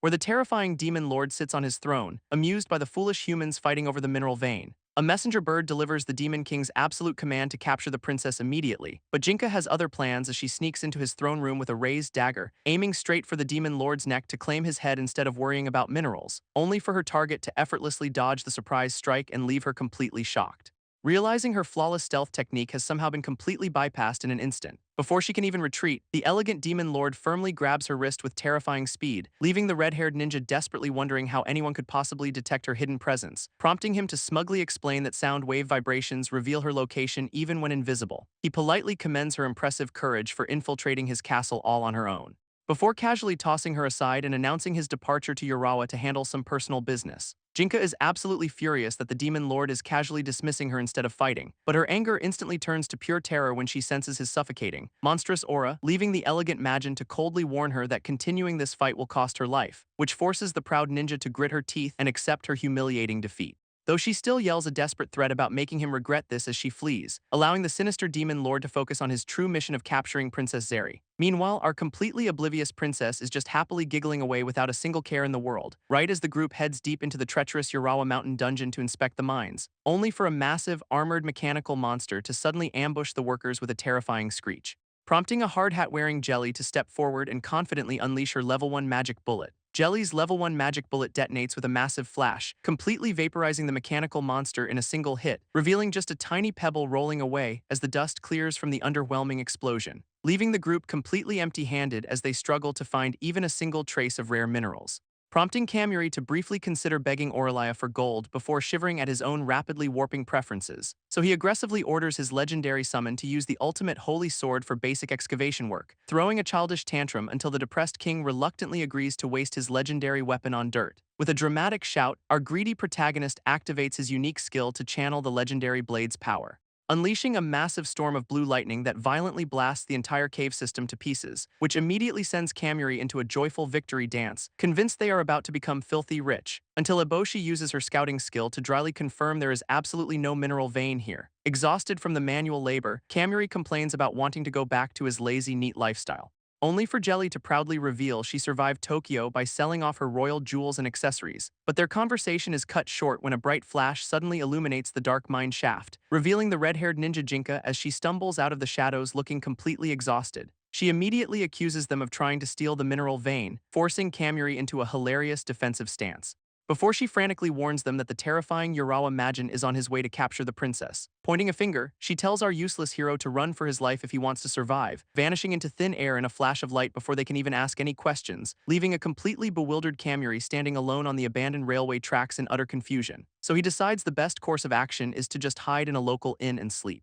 Kamuri asks Jelly what kind of person this Urawa Majin is, but she has absolutely no clue. While the loud military captain frantically orders his men to build barricades before the demon arrives, meanwhile, Shigoro's rival squad prepares for defense, claiming that protecting the town is their absolute specialty. Our lazy protagonist confidently boasts that they are perfectly safe anyway, thanks to his legendary child summon. Until a massive, terrifying surge of dark magical energy suddenly approaches the town and shocks everyone, this legendary Urawa Majin finally makes his grand entrance, his eyes glowing with a sinister red light, instantly unleashing a violent, swirling blast of magical power that easily blows away the defending soldiers, leaving the elegant demon lord to effortlessly tear through their defenses with terrifying speed and precision. As the blinding dust settles, Jelly quickly deploys her elegant barrier to protect a completely panicked Kamuri, but the shield barely holds as the menacing Majin strikes, revealing his terrifying power up close. This terrifying demon lord easily shatters Jelly's defensive barrier with a single, effortless strike, introducing himself as Demenajisu, the feared Urawa Majin, while the poor princess cowers in fear. He steps forward with an elegant smile, claiming he has finally come to escort Princess Zeri home, but the princess looks up in absolute horror, recognizing the terrifying demon lord as her own uncle. This shocking family reunion leaves Kamuri completely dumbfounded as he watches the bizarre drama unfold from afar, prompting the brave yet foolish local soldiers to charge forward with their weapons raised in anger. Though the elegant demon lord remains completely unfazed, calmly declaring his intention to take custody of Zeri. With a casual wave of his hand, he unleashes a massive shockwave that easily blows the soldiers away. A tearful Zeri desperately begs him to stop, pleading that her beloved uncle could never become a monster, only for him to coldly shut her down, proudly admitting that he chose this dark path for himself. Zeri breaks down in tears, unable to comprehend why her beloved uncle would betray her like this. But Kamuri steps in to shield her, declaring that he has no intention of handing the princess over, charging straight ahead while boasting about the legendary British swordsmanship he just inherited from his depressed summon, though his wild, glowing slashes do absolutely nothing to faze the incredibly agile demon lord. Demenajisu effortlessly dodges every single strike, leaving our overconfident hero flying past him in pure frustration, prompting Kamuri to scream in anger as he desperately tries to turn the momentum back in his favor. Leaping high into the air to deliver a massive, lightning-infused overhead strike with all his remaining strength, only for the smug villain to block the legendary blade with absolute ease using just his bare hands, forcing our desperate protagonist to immediately pivot and prepare to unleash the ultimate power of Excalibur, until he suddenly realizes with absolute horror that his ultimate skill is still stuck on cooldown. Demenajisu casually drops the exact coordinates of the mineral vein as a reward for the defending soldiers, which immediately catches the attention of the greedy rival squad leaders standing nearby, prompting them to instantly start brawling over ownership instead of focusing on the actual threat, leaving our completely dumbfounded protagonist to realize they desperately need a powerful new ally to survive. So he quickly pulls up his system interface to gamble his very last resources on the gacha, crushing his magic stones with absolute determination because saving his own skin is worth any price, triggering a massive, blinding pillar of rainbow light that illuminates the entire chaotic battlefield, which summons the legendary Norse god Thor to crackle with lightning and turn the tide of battle. Even the elegant demon lord looks on with mild amusement, politely complimenting the impressive surge of magical power, prompting a smug Kamuri to boast that Thor's wide-range lightning will easily fry him in an instant. Demenajisu calmly accepts the challenge, splitting into multiple afterimages as he dares the god to strike him, and Thor immediately obliges by unleashing a colossal blinding blast of lightning with his signature thunder strike, leaving Zeri and Eboshi to watch the devastating explosion in absolute terror from the sidelines, while Kamuri desperately prays that this massive attack was enough to finally vaporize the terrifying demon lord. Demenajisu casually steps out of the smoke, completely unfazed after easily dodging the strike with his illusions, which leaves our protagonist completely horrified as he realizes his legendary summon's ultimate move did absolutely nothing, and the mighty Norse god suddenly collapses to the ground, completely overwhelmed by the demon's counterattack. A brutal system notification confirms Thor's HP has hit 0, forcing him to despawn back to the server, before Kamuri suddenly notices warm, red droplets slowly dripping down onto his trembling hand, realizing with absolute horror that he is bleeding profusely from his head as his vision begins to fade. Kamuri lies on the ground in utter disbelief, staring blankly as blood drips down his face. Through his fading vision, he can only watch helplessly as the demon lord carries Zeri away. Our defeated protagonist desperately begs for her return, only to be coldly reminded of his absolute weakness, with Demenajisu declaring that a powerless weakling has absolutely no right to act as the princess's knight, leaving the tearful princess to cry out in vain as they vanish into the dark purple mist. Gritting his teeth, Kamuri reaches out a blood-stained hand to stop them, refusing to give up, but his desperate screams echo down the empty street as the kidnapper completely disappears from sight. Meanwhile, the scene shifts to the massive white fortress known as Domenijisu's castle on the Urawa outskirts, where a deeply depressed Zeri sits quietly at a table feeding birds while trapped in captivity, revealing that her terrifying captor is actually a highly influential frontier marquis related to the royal family. Zeri fondly remembers her childhood, back when her beloved uncle was still a kind and gentle man. Realizing that even as a terrifying demon lord, he still treats her with surprising respect. Though her thoughts are interrupted when Domenijisu serves her cake, promising not to kill Kamuri provided our useless protagonist is smart enough to stay far away from his massive fortress. But the princess confidently declares that Kamuri will never stop fighting to rescue her, prompting the elegant demon lord to stare back in silence, completely unfazed by her warning. Before adjusting his glasses and smugly explaining that he has already sown chaos in Urawa, ensuring the greedy local factions will destroy themselves while Kamuri is left completely paralyzed. He sighs dramatically about how tragic and easily manipulated humans are, looking down on them, leaving a helpless Zeri to look away in quiet despair as her hopes slowly fade. Back in her luxurious prison, Zeri stares out the window and desperately prays for Kamuri's safety. While back in the city, the local defense forces continue their tense patrols under the watchful guard towers, until a messenger bird suddenly swoops down to deliver a crucial update from their scout, landing right on the arm of our heavily bandaged protagonist as he rests on a rooftop, which opens a holographic system window confirming that the glasses-wearing demon lord is indeed hiding the princess. Leaving Kamuri to stare blankly at the sky, completely overwhelmed by his opponent's ridiculous power gap, while Mizuki quietly approaches him, still shocked to learn that Zeri was actually royalty all along. She softly apologizes for her squad's failure to protect them during the chaotic ambush, but Kamuri just sighs, refusing to blame her when the real issue was his own pathetic weakness, releasing the bird into the sky as he bitterly accepts that he is simply too weak to be her knight. Mizuki casually eats her lunch while explaining that the princess is not even safe from the demon king there, stuffing a spoonful of food directly into Kamuri's mouth as she suggests smuggling Zeri off to Gunma, leaving our bandaged protagonist to silently chew on his lunch while contemplating their next move. But their peaceful lunch break is suddenly interrupted by angry shouting echoing from the streets below, where the rival faction leaders are already aggressively screaming at each other over the newly revealed mineral vein, with Shigoro furiously arguing that rebuilding the town and protecting the living must take absolute priority, while the Eyepatch captain insists they must mine the rare ore to mass-produce weapons and defeat the Magin. This heated debate quickly devolves into physical violence as they grab each other with crackling magical energy, prompting the hot-headed captain to throw a massive powered-up punch in pure unbridled frustration, resulting in a hilarious double knockout as both leaders simultaneously punch each other square in the face. This double knockout triggers an absolute free-for-all brawl below, leaving Mizuki and Kamuri completely stunned by the chaos, while the poor girl breaks down in tears, realizing the town is now hopelessly divided just as the demon lord planned, prompting our lazy protagonist to stare at her in utter disbelief, completely thrown off by her sudden emotional outburst. But he quickly snaps, furiously yelling at the brawling soldiers to stop making the nice lady who fed him lunch cry, only for the greedy local factions to immediately dismiss him, claiming that Tokyo's forces have no right to interfere in their territory, leaving a frustrated Kamuri to realize he must take matters into his own hands before the entire town destroys itself. So he activates his system interface once again, summoning a massive glowing magic circle to put an end to the madness, which brings forth Count Cagliostro, a masked R-rank sorcerer who immediately laughs about how easily human minds are manipulated by illusions, as this eccentric new ally smugly boasts that humans are far too easy to deceive because they are bound by their own beliefs,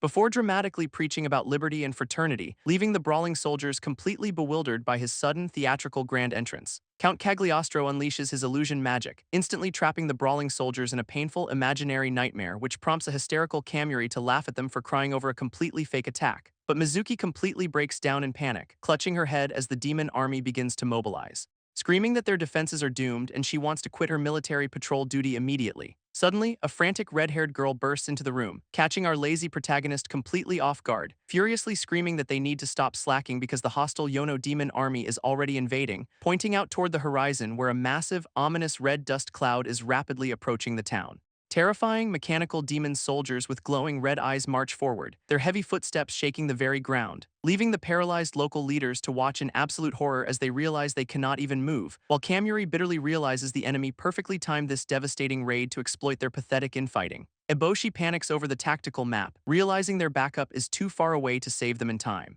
while a chilling broadcast from the enemy demands immediate surrender or face absolute merciless extermination, leaving the exhausted local leaders in utter despair now that their strongest fighter has been defeated, though the hot-headed red-haired girl demands total resistance despite having hid during the actual boss fight. But time instantly runs out as the mechanical demon army unleashes a full-scale, devastating charge, Amidst the chaos, Eboshi hysterically cries that she is just a scientist, much to Kamuri's utter disbelief, leaving our protagonist to loudly question how someone so useless ended up in charge of their defense. But as the enemy closes in, Kamuri grits his teeth and prepares to face the threat, refusing to let his brutal, bloody defeat keep him down when the stakes are this high, remembering the crying princess's face as he forces his broken body to stand up and fight. Kamuri fires himself up with pure rage, swearing to reclaim the princess even if it kills him, before leaping straight off the rooftop while telling Mizuki to fall back to safety, leaving the emotional girl to watch him go with tears welling up in her eyes. Our protagonist lands hard on the street below, immediately preparing to gamble everything on another summon, unleashing a massive magic circle to redeem himself while Mizuki hilariously corrects his terrible idioms.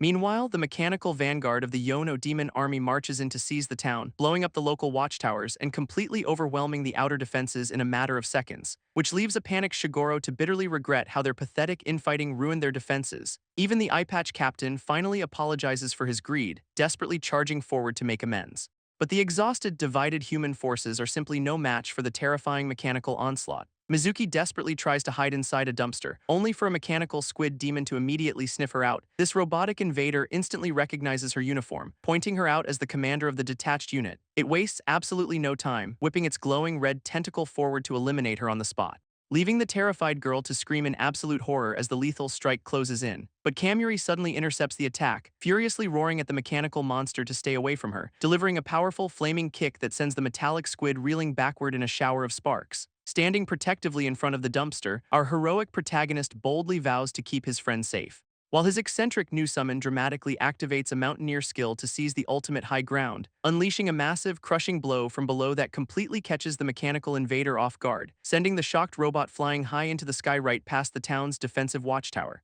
This mechanical army continues its relentless assault, completely obliterating the town's main defensive watchtower in a massive explosion, while Kamuri casually deletes his previous summon right in front of a deeply offended Mizuki, which immediately alerts the robotic invaders that their supposedly defeated human target is back in action, prompting our protagonist to smugly boast that protecting a cute girl gives him a massive recovery buff, before leaping straight off the high wall to face the mechanical horde head-on, desperately praying to the gacha gods for a top-tier hero to save his falling butt. As he plummets directly toward the mechanical squid's charging laser beam with a massive magic circle, only to summon Count Cagliostro again, leaving Kamuri screaming in terror as he continues to fall. But the eccentric sorcerer calmly steps up, dramatically activating his unique necklace skill to save the day, wrapping a glowing pearl chain tightly around the mechanical monster's weapon to completely neutralize its attack. This mechanical invader charges up its energy weapon, preparing to unleash a devastating counterattack. But the eccentric con artist screams in absolute terror as he plummets headfirst without any defensive skills, crashing directly onto the robotic monster in a massive explosion that completely shocks the nearby soldiers, sending our panicked protagonist bouncing wildly off the metal beast as he desperately clings to life,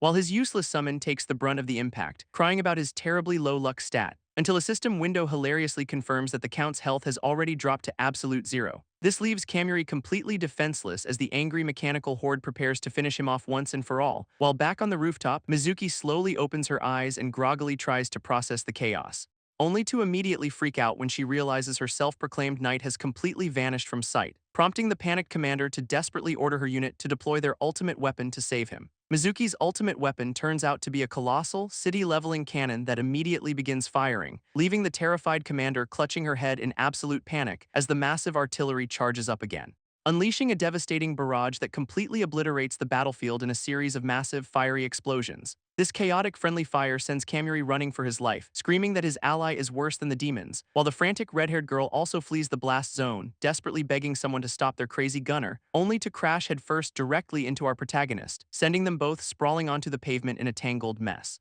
As they sit up and bicker, Kamuri desperately begs the S-rank fighter to do something about their out-of-control commander, while the local leaders watch the fiery chaos in absolute shock, wondering if this is some terrifying new enemy ability, prompting Kamuri to scream at the watchtower, desperately pleading with Mizuki to stop destroying her own town. But the weeping commander just panics even harder, crying that she was forced onto the front lines to avoid being killed. Kamuri realizes Mizuki is completely paralyzed by panic, making it impossible to summon his ace right now. But as he watches the chaotic battlefield, a brilliant and highly questionable plan suddenly pops into his head, prompting him to pull Jinka aside and whisper a crazy strategy to survive this friendly fire nightmare, while the massive watchtower cannon continues to blast the city to pieces in a fiery display of panic. Even the invading mechanical squid is completely terrified, caught between wanting to retreat and wanting to conquer the town, until Jinka suddenly drops right in front of the robotic beast with a surprisingly casual greeting, boldly introducing herself as an ability user who wants to team up to stop the rampaging tower gunner, leaving the mechanical monster completely dumbfounded that a human would actually suggest a temporary alliance.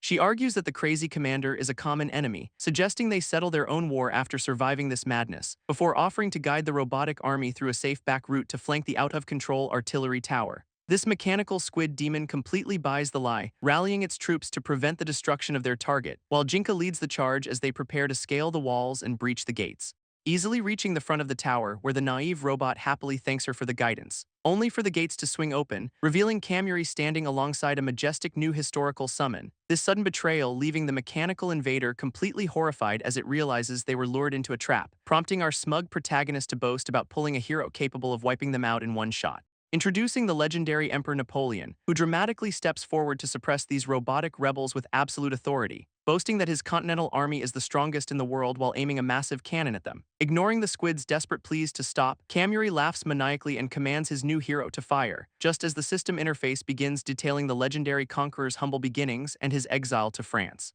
This system window details how this legendary conqueror used devastating artillery to ruthlessly suppress the royalist uprising in Paris, before leading his army to conquer Europe through sheer military genius and endless victories, eventually ascending the throne as France's unparalleled canon emperor, a ruler of absolute power. Back in reality, Kamuri completely loses his patience and frantically orders his new summon to fire immediately, prompting the unhinged emperor to boast about his army's supreme dominance before unleashing his ultimate attack, which manifests as a colossal, blinding beam of energy that completely vaporizes the battlefield, leaving the terrified mechanical invaders to scream in agony as they are utterly obliterated, while the surviving robots watch in sheer horror, convinced that their opponent is the real demon here. Napoleon smugly promises a flawless victory, leaving our protagonist to sweat over his summon's astronomical ego, until the eccentric emperor commands Jinka to use her stealth skills and restrain their rampaging tower gunner. Napoleon immediately takes charge of the battlefield, declaring that he is now the supreme commander of their entire army, leaving the stunned local leaders with absolutely no choice but to awkwardly accept his sudden authority. Before the majestic conqueror dramatically rallies the troops to crush the invading demon army once and for all, he screams with unhinged passion, telling the soldiers they should take immense pride in fighting under his banner, promising that their names will go down in history as the ultimate saviors of this town, which instantly fires up the previously useless local leaders, who begin weeping tears of pure patriotic joy. As a system notification confirms this sudden courage is just Napoleon's level 4 speech skill at work, sending the terrified mechanical invaders into a complete panic as they desperately call for a strategic retreat. Meanwhile, Jinka successfully restrains the rampaging tower gunner, leaving our relieved protagonist to finally catch his breath, only to realize his legendary summon did all the work, leaving him with absolutely nothing left to do. Napoleon reminds Kamuri that they still need to land the finishing blow, brushing off his master's doubts with sheer arrogance, while the terrified mechanical squid demon desperately tries to flee down the empty city streets. Unbothered by the distance, the unhinged emperor flashes a wild grin and prepares to unleash his unique skill, summoning a massive, heavy-duty artillery barrel that begins to mechanically slide into place,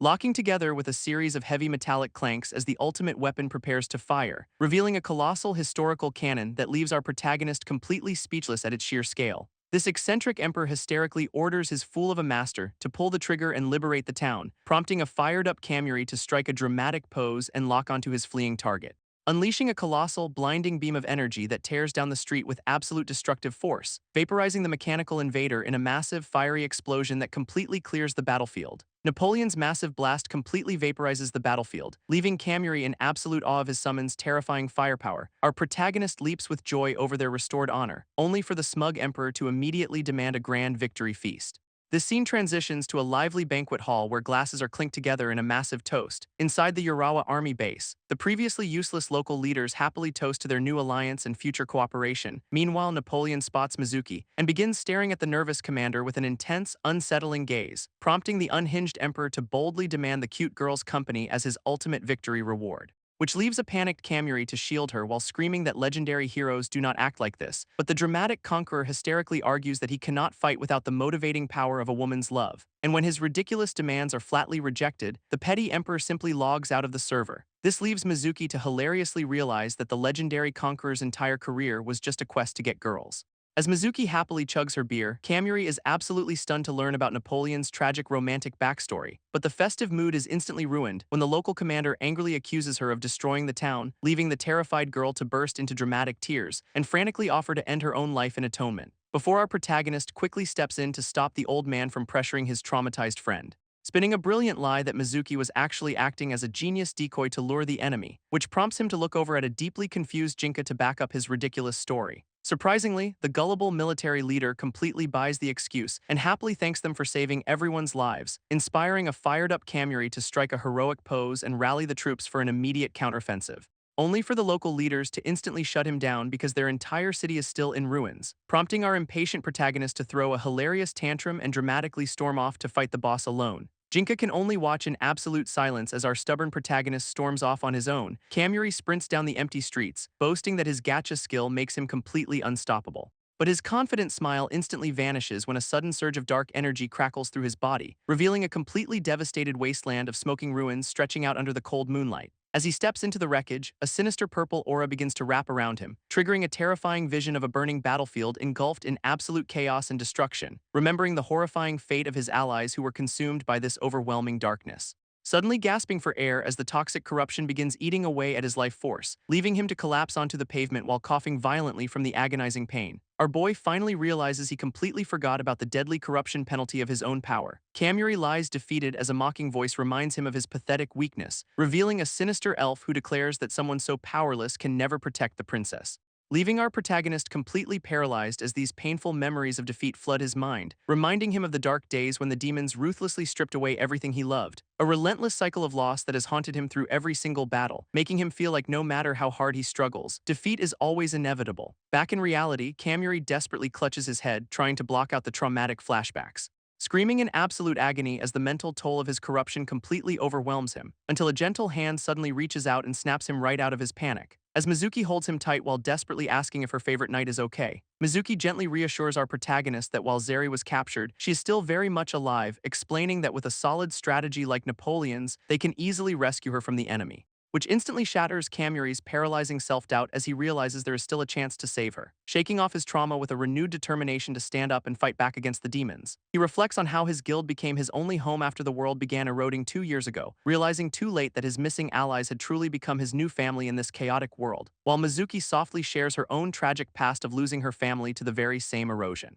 confessing that the sudden demon attack triggered those painful memories and caused her to completely panic, prompting a fired-up Kamuri to stand tall and declare they will not let the demons steal anything else, as Mizuki happily agrees, confident that his ultimate gacha skill can defeat the demon boss once and for all. Mizuki warns that the Demon King's arrival at the castle means game over, making Zeri's rescue absolutely critical, prompting our boy to clench his fist with a sudden surge of heroic determination to take her back, as he loudly promises to reunite Zeri with her family in Gunma because a deal is a deal, before his face turns completely unhinged as he dreams of spending his reward money on endless gacha rolls. Meanwhile, the scene shifts to the task force's mobile tent under the cover of a quiet night. Jinka suddenly bursts inside with the terrible news that the Demon King is personally coming to inspect Urawa. But Kamuri just confidently brags about his recent victory, claiming he can easily sweep this new army too, until Jinka drops a massive reality check about the castle's 3,000 soldiers, requiring local military backup, leaving our protagonist sweating over the sheer numbers while learning the local army is too cowardly to deploy, prompting him to casually dump the negotiation duties onto a terrified Mizuki, who instantly rejects the terrible idea.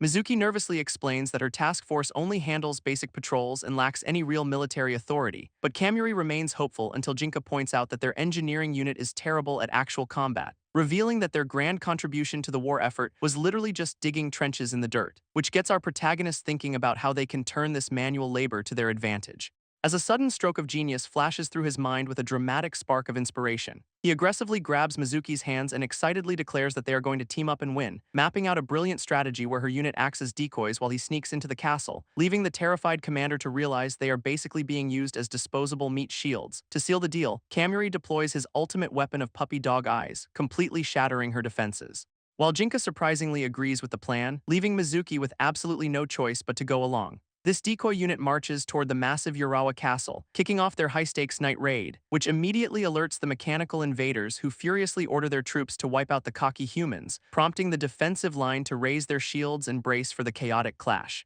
while the engineering unit frantically digs trenches to hold the line against the overwhelming enemy forces. Meanwhile, at the steep foothills of the mountain fortress, Kamuri and his crew begin their stealthy ascent, with our boy grinning as he prepares to infiltrate the castle while the demons are completely distracted, even finding the time to tease Mizuki about having a massive crush on him since she tagged along. though she quickly clarifies she only chose this vertical nightmare because the decoy unit was a suicide mission. Brushing off the rejection, Kamuri relies on Masu's specialized climbing skills to bypass the longest routes, leaving a terrified Mizuki screaming for her life as they dangle hundreds of feet above the rocky ground. Masu confidently scales the steep cliffside, laughing off the danger while a terrified Mizuki struggles to keep up. But that overconfidence immediately backfires when a loose rock crumbles right under Mizuki's foot, sending the panicked commander sliding down the sheer drop while screaming about her impending doom. Seeing his ally plummet, Kamuri quickly commands Masu to activate her specialized climbing skill, while a desperate Mizuki reaches out for anything to grab as she plummets toward the rocky abyss, triggering a massive burst of magical energy that completely engulfs the barren cliffside.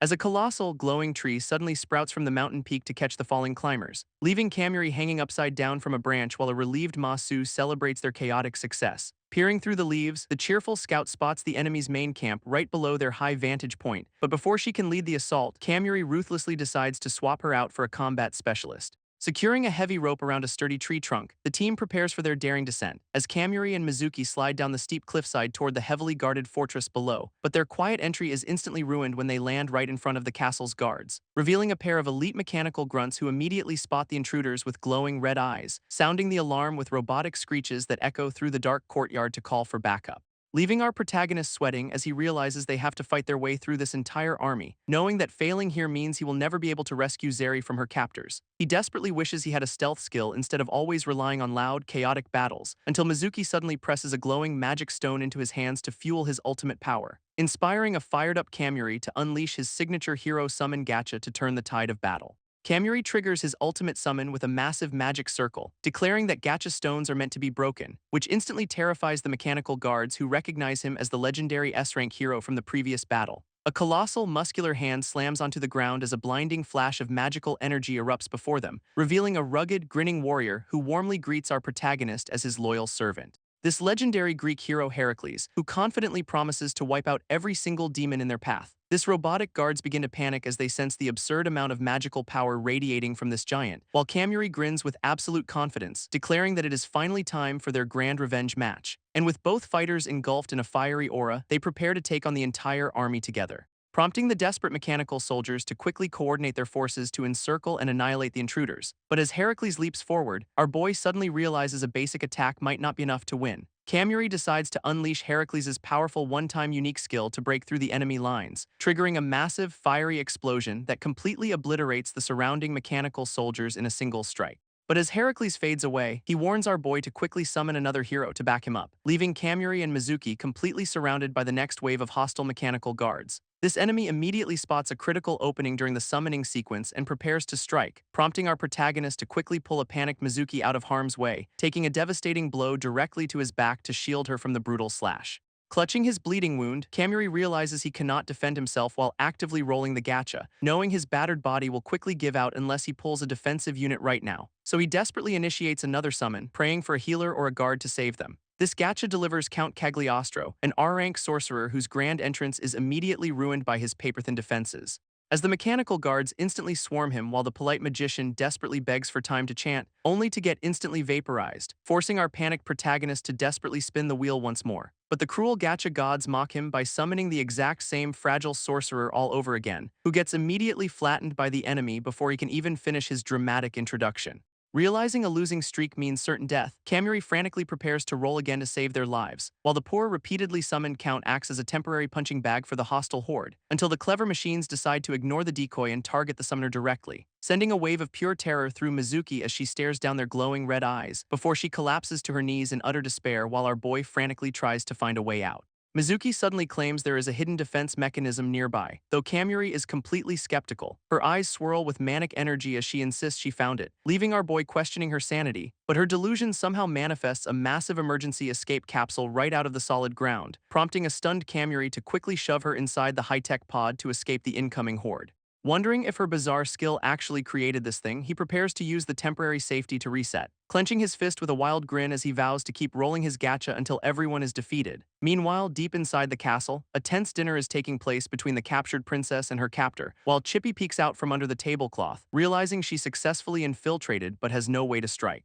as the sharp-eyed Majin remains completely on guard, leaving absolutely zero openings for a stealthy rescue. He calmly sips his tea while explaining that her legendary summoning power is the ultimate threat to the Demon King. He explains she relinquished her legendary summoning skill, needing time to prove this fact to the Demon King, apologizing for any disrespect while claiming he only locked her in his castle for her own protection. But the princess remains skeptical, questioning why her own uncle would willingly choose to become a Majin, prompting him to recall the day of the infiltration when his family was cornered by the demon army, leaving her horrified to learn he drank demon blood just to gain the power to save them. Now he plans to seal this entire tower with an ultimate barrier that cannot be easily broken, unleashing a massive wave of dark magic to completely isolate the castle from the outside world. Though she desperately begs him to stop the war, warning that Kamuri is already on his way, only for her uncle to dismiss the plea, promising to let the humans go if they retreat, before turning his focus to the mystery of how her powers merged with the game's actual servers. This mysterious game system operates on servers completely unaffected by local magic, which puzzles the Majin uncle until a messenger bird suddenly interrupts his thoughts,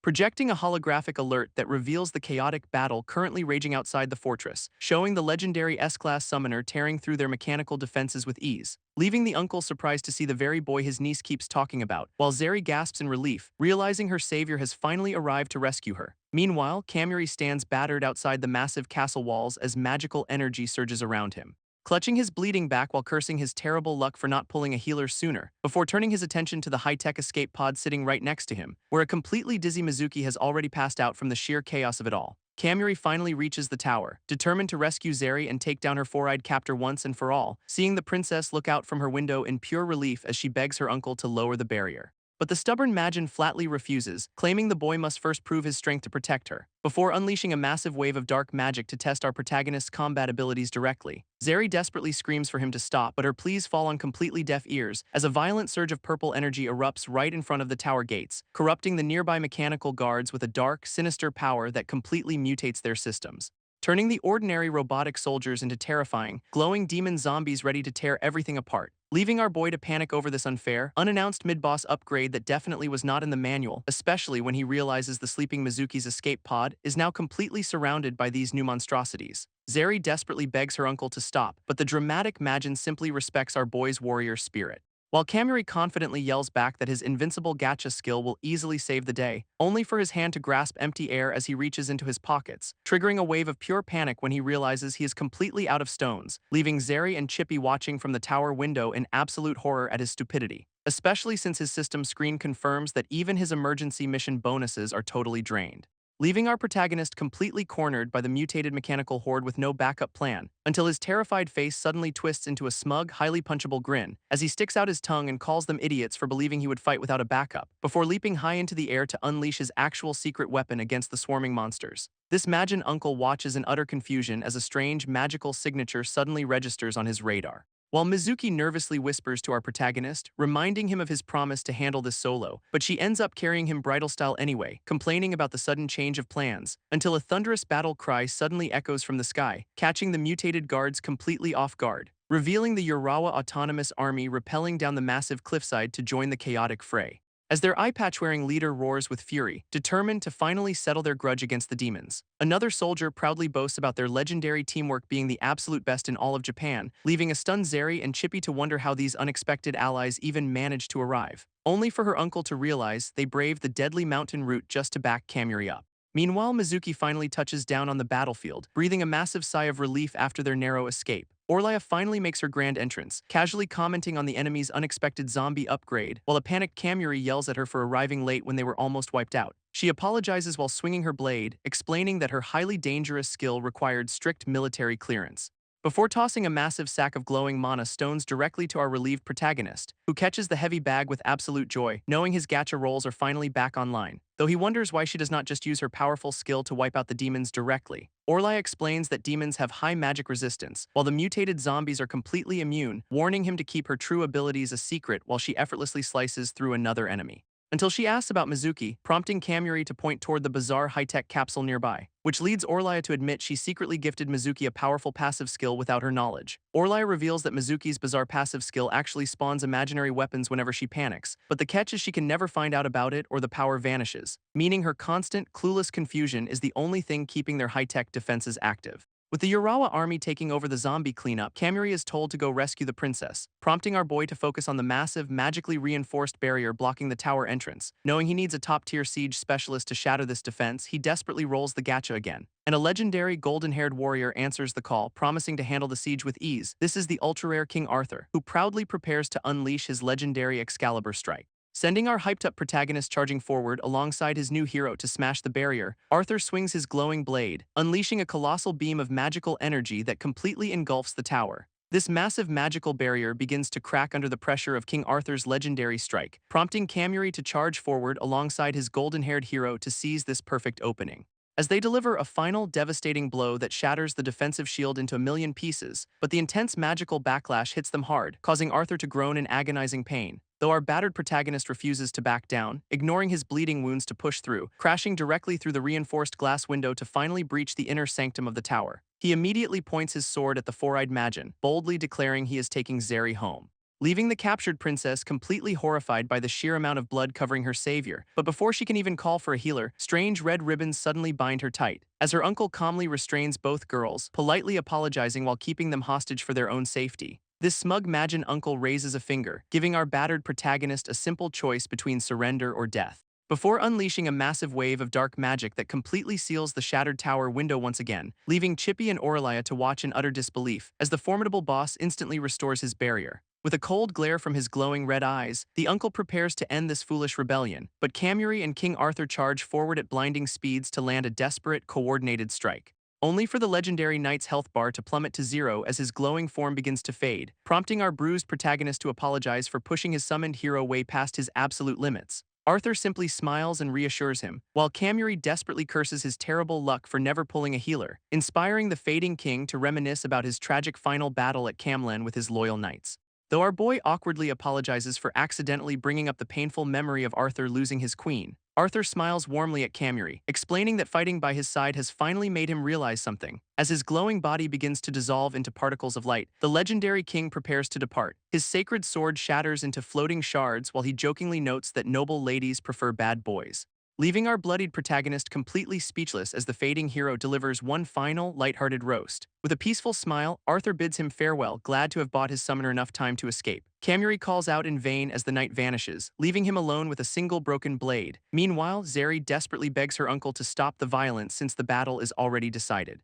But the cold Magin ignores her, warning our battered boy to go home before things get lethal. He even boasts he can slice off Kamuri's hand before the kid can shatter his remaining mana stone, prompting our clever protagonist to flash a bloody, highly suspicious grin as he suddenly declares his surrender. Kamuri immediately takes back his surrender, taunting the boss while threatening to shatter his last mana stone, leaving the arrogant Magin uncle completely baffled as to why a mere human refuses to give up, prompting the boss to lunge forward with dark magic to stop the kid from breaking it, only for our protagonist to flash a manic grin, revealing this was all a massive bait. And a sudden, devastating strike catches the distracted uncle completely off guard, drawing blood, sending the wounded boss stumbling back as he realizes he severely underestimated his opponent. He suddenly remembers a legendary warrior from the past, realizing this crazy kid has that same unstoppable spirit, before another massive explosion of magical energy blasts him straight through the air, leaving the battered Magin with shattered glasses and a look of pure, unadulterated shock, while our blood-soaked protagonist laughs maniacally, declaring that it is finally his turn to take control. This uncle's glasses clatter to the stone floor as the unexpected impact completely shatters his composure, leaving the powerful Magin reeling in agonizing pain, while Zeri and Chippy watch the chaos unfold in sheer panic. But Kamuri reveals his secret weapon is actually a pair of high-tech shoes embedded with high-purity hilaradite, knowing this special material is the only thing capable of bypassing a demon's formidable defenses. With his eyes glowing in determination, our boy prepares to shatter his very last mana stone for a final roll, only for the furious uncle to recover instantly, lunging forward with a terrifying burst of dark magic, interrupting the summoner's desperate play with a brutal counterattack that leaves him battered and bleeding, as the boss calmly catches his glasses, genuinely impressed by the kid's reckless courage. Readjusting his spectacles, the Magin unleashes a suffocating aura of dark energy to declare a definitive checkmate, prompting a tearful Zeri to desperately scream for her uncle to spare her savior's life. This arrogant Magin uncle claims he only spared the kid's arm out of respect for his courage, but Kamuri immediately shuts down the speech, screaming at the boss to cut the nonsense, as he lunges forward with a wild battle cry, preparing to slam his last mana stone directly into his opponent.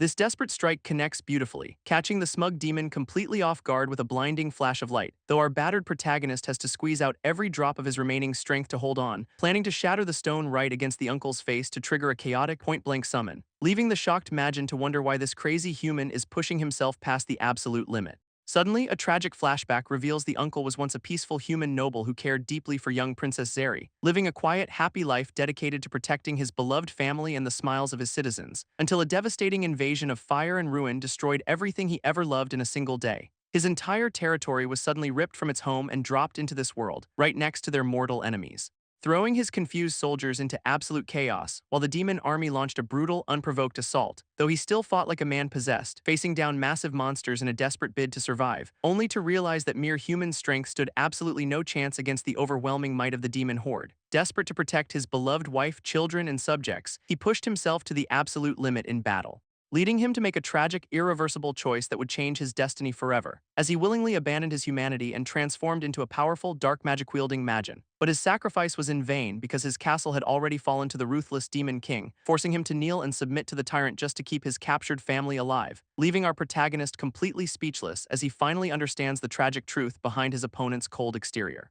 Kamuri stares in horror as his final mana stone stubbornly refuses to shatter, leaving our battered protagonist to dread losing everything to the demons once again, before his exhausted body finally gives out, sending him crashing face first onto the cold stone floor, while the useless, glowing stone simply rolls away into the dark corners of the room. Watching this tragedy unfold, a furious Princess Zeri demands her uncle release her immediately, boldly declaring that she will end her own life if her beloved knight dies, which completely shocks the Majin uncle, prompting him to instantly dissolve his magical restraints, though he warns her that continuing her journey with Kamuri will only bring ruin. Free at last, the tearful princess rushes straight to our unconscious hero's side, as her desperate uncle offers to spare the boy's life if she agrees to stay locked away. This uncle is struck by a sudden wave of guilt, wondering if he has truly become a heartless demon, but Zeri looks down at her battered savior, acknowledging her uncle's past kindness with a heavy heart, before boldly declaring that her path is her own to choose alongside her chosen knight, leaving the defeated uncle to sigh in amusement at her preference for dangerous men over serious ones. As our day's protagonist slowly opens his eyes, the powerful Majin turns his cold gaze toward him,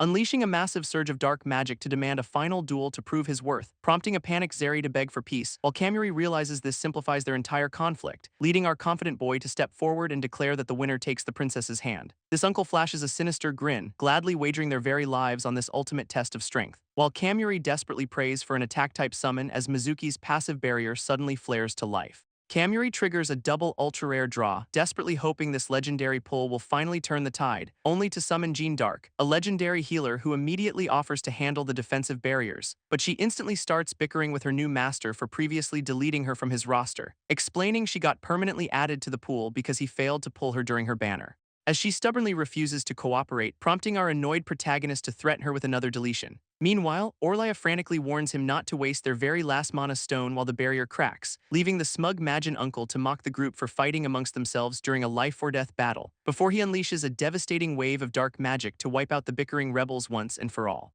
Kamuri desperately begs his new healer to put aside her grudge and protect the girls from the incoming blast, prompting Jean to unleash her ultimate blessing, though the demon's overwhelming power quickly pushes her to her absolute limits. Kamuri decides to risk everything on one final gacha pull, telling Jean to refresh her barrier before disappearing, but the legendary healer desperately warns him that stopping her reinforcement will instantly shatter their defenses, leaving our protagonist trapped in a brutal dilemma where any choice seems to lead to immediate disaster, until a sudden, glowing system notification flashes right in front of his face to interrupt the panic, revealing that he has somehow unlocked a hidden mission reward he never even knew existed, which expands his summon deck and finally allows him to deploy 2 legendary heroes at the same time. Our boy instantly connects the dots as a wild grin spreads across his face, remembering how he wiped out 100 demon grunts in the courtyard while cursing the game's slow reward distribution, before telling his allies to hold on just a bit longer as he smashes his last stone, only for a massive magic circle to spawn a completely useless low-tier R-rank summon instead. Just as the magic circle begins to crack and shatter under the immense pressure, it suddenly erupts into a blinding golden light, leaving Kamuri hoping for a miracle pull. But a glitching system warning flashes to announce the server cannot recognize this summon, while a creepy, fanged voice whispers from the shadows about an unimplemented sorcerer, revealing a sinister, book-wielding SSR rank mage who claims he has answered a maiden's prayer, though the system continues to spam error messages about this completely glitched entity, prompting our utterly bewildered protagonist to scream in confusion about what this even means. as the terrifying new summon locks eyes with him and demands to know his identity. This unexpected turn of events leaves Kamuri sweating bullets over pulling a completely broken character, until Jean Dark gasps in absolute horror, recognizing the corrupted form of Marshal Gilles de Rise. Kamuri points in sheer panic at the creepy silhouette, while Jean insists this terrifying newcomer was once a noble knight. But the sinister sorcerer ignores him completely, creepily declaring he has returned from the darkness for his beloved maiden, prompting the intrigued Majin uncle to realize the strange new summon is also possessed by a demonic entity, as Gilles calmly explains how he willingly merged with a demon through dark summoning rituals in his past life, proudly declaring he has absolutely no regrets using forbidden magic if it means keeping his precious saint safe,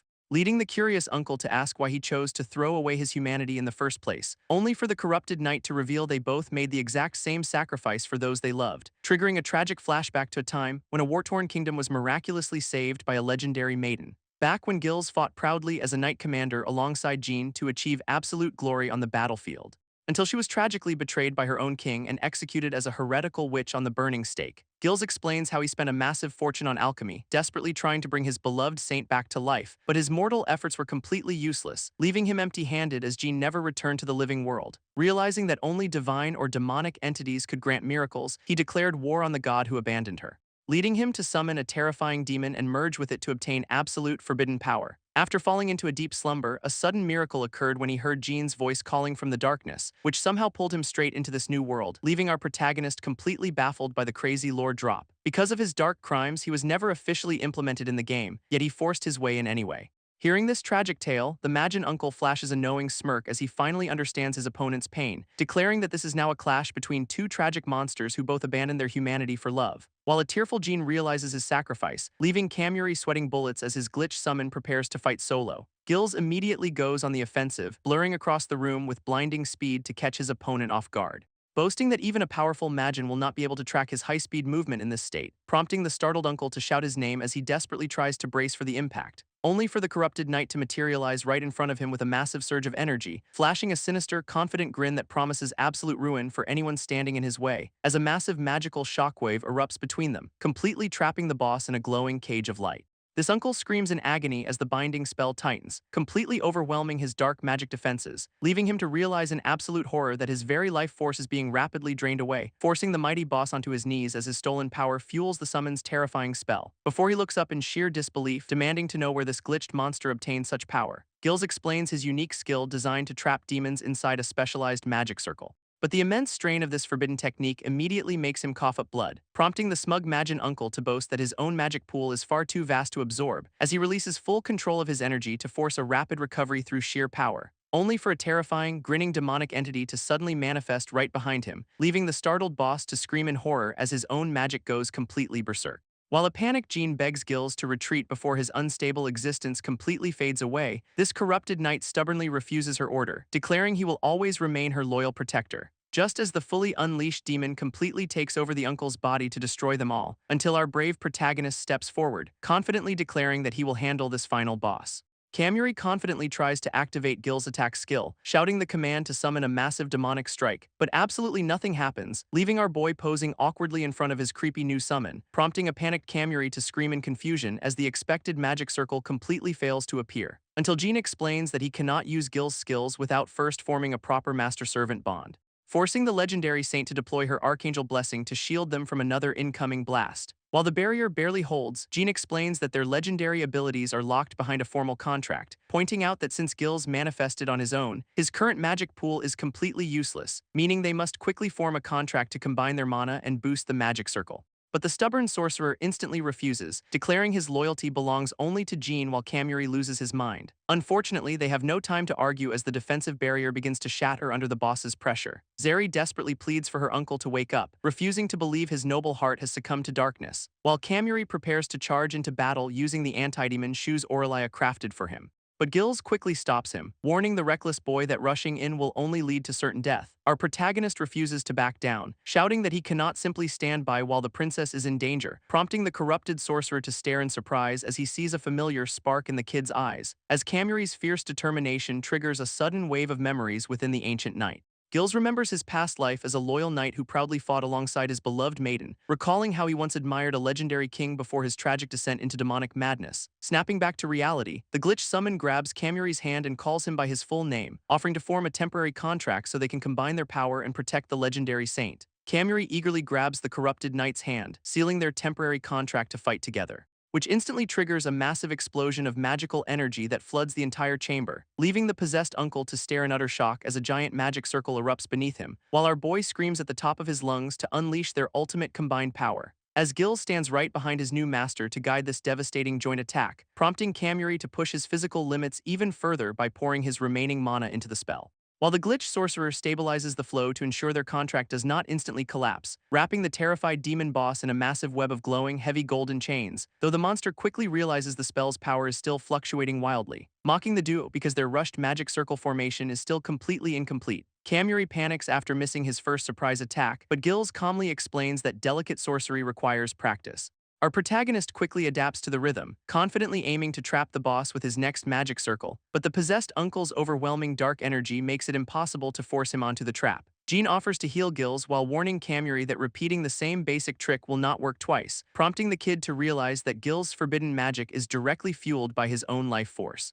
sparking a sudden stroke of genius as he frantically designs a winning formation to turn the tide, ordering Jean to deploy her ultimate barrier while assigning Zeri to act as his dedicated healer, leaving the rest of the team to brace themselves while he coordinates the final phase with Gills, who flashes a creepy, knowing grin as he instantly catches on to his master's reckless plan, before stepping forward to confront the boss, drawing his sword to initiate the ultimate trap. Gills steps forward with his sword drawn, formally challenging the massive boss to a duel, but the possessed uncle just laughs, mocking the squishy sorcerer for trying to play knight, prompting a panicked Jean to scream that losing this fight will completely erase his soul, which only makes the demon laugh harder since killing him ruins their magic circle strategy. Completely ignoring the warnings, the corrupted knight locks his eyes onto his target with absolute resolve, lunging forward to clash directly with the massive beast in a desperate display of swordsmanship, only to get blasted backward by a sudden, overwhelming surge of dark, demonic energy. Jean watches in absolute horror as her former comrade takes a devastating direct hit, yet Gills stubbornly keeps pushing forward despite system warnings screaming that his HP is nearing zero, leaving the bewildered boss to wonder why this glitch summon is fighting with such suicidal recklessness. This boss gasps in shock as a massive magic circle suddenly flares to life right behind him, realizing too late that the marshal's reckless duel was just a clever distraction to trap him. But Kamuri suddenly clutches his chest as his own mana pool begins to drain rapidly, prompting our panicked protagonist to scream at Gills to survive and protect Jean at all costs, which brings a soft, bloody smile to the corrupted knight's face as he accepts the order, unleashing a massive torrent of purple energy to finally fulfill his ancient vow to his saint, leaving Jean to watch the blinding light with tears of recognition welling up in her eyes, smiling warmly as she realizes that her loyal marshal never truly lost his noble heart. But the cornered boss demands they stop looking at him with pity as his demon awakens, roaring in absolute fury as he fully transforms into one of the 4 heavenly demon kings. This fully transformed Demon King unleashes a massive wave of dark energy to shatter the barrier, leaving a panicked Jean struggling to hold the line while screaming for our protagonist, who is currently pushing his physical limits to the absolute brink to maintain the magic circle, until the extreme strain finally takes its toll, causing his vision to fade as his heart stops. Luckily, Zeri catches him just in time, exasperated that his heart has literally stopped 3 times today, quickly casting her high-tier healing magic to force his stubborn soul back into his body, prompting Kamuri to declare that a minor inconvenience like death will not stop his ultimate plan. As he gasps back to life, ready to exploit this ridiculous healing loop for infinite mana, this terrified boss watches in absolute horror, realizing this crazy kid is literally dying and reviving on repeat, while the golden chains of the magic circle tighten to completely seal his demonic power. Thanks to Zeri's constant healing, Kamuri successfully channels a massive wave of life force into the magic circle, confidently declaring that this ridiculous loop is finally going to bring down the boss once and for all, as a devastating torrent of combined magical energy erupts in a blinding flash of light, completely engulfing the screaming Demon King in an absolute storm of raw, destructive power. Leaving our exhausted protagonist panting in the ruins of the chamber under the quiet night sky, Zeri rushes over in a panic as the kid collapses, begging him to stop before he actually dies, while Jean desperately tries to heal Gills, who weakly smiles and credits her blessing for their hard-fought victory. Nearby, the defeated boss heavily coughs up blood as the dark demonic corruption finally begins to fade,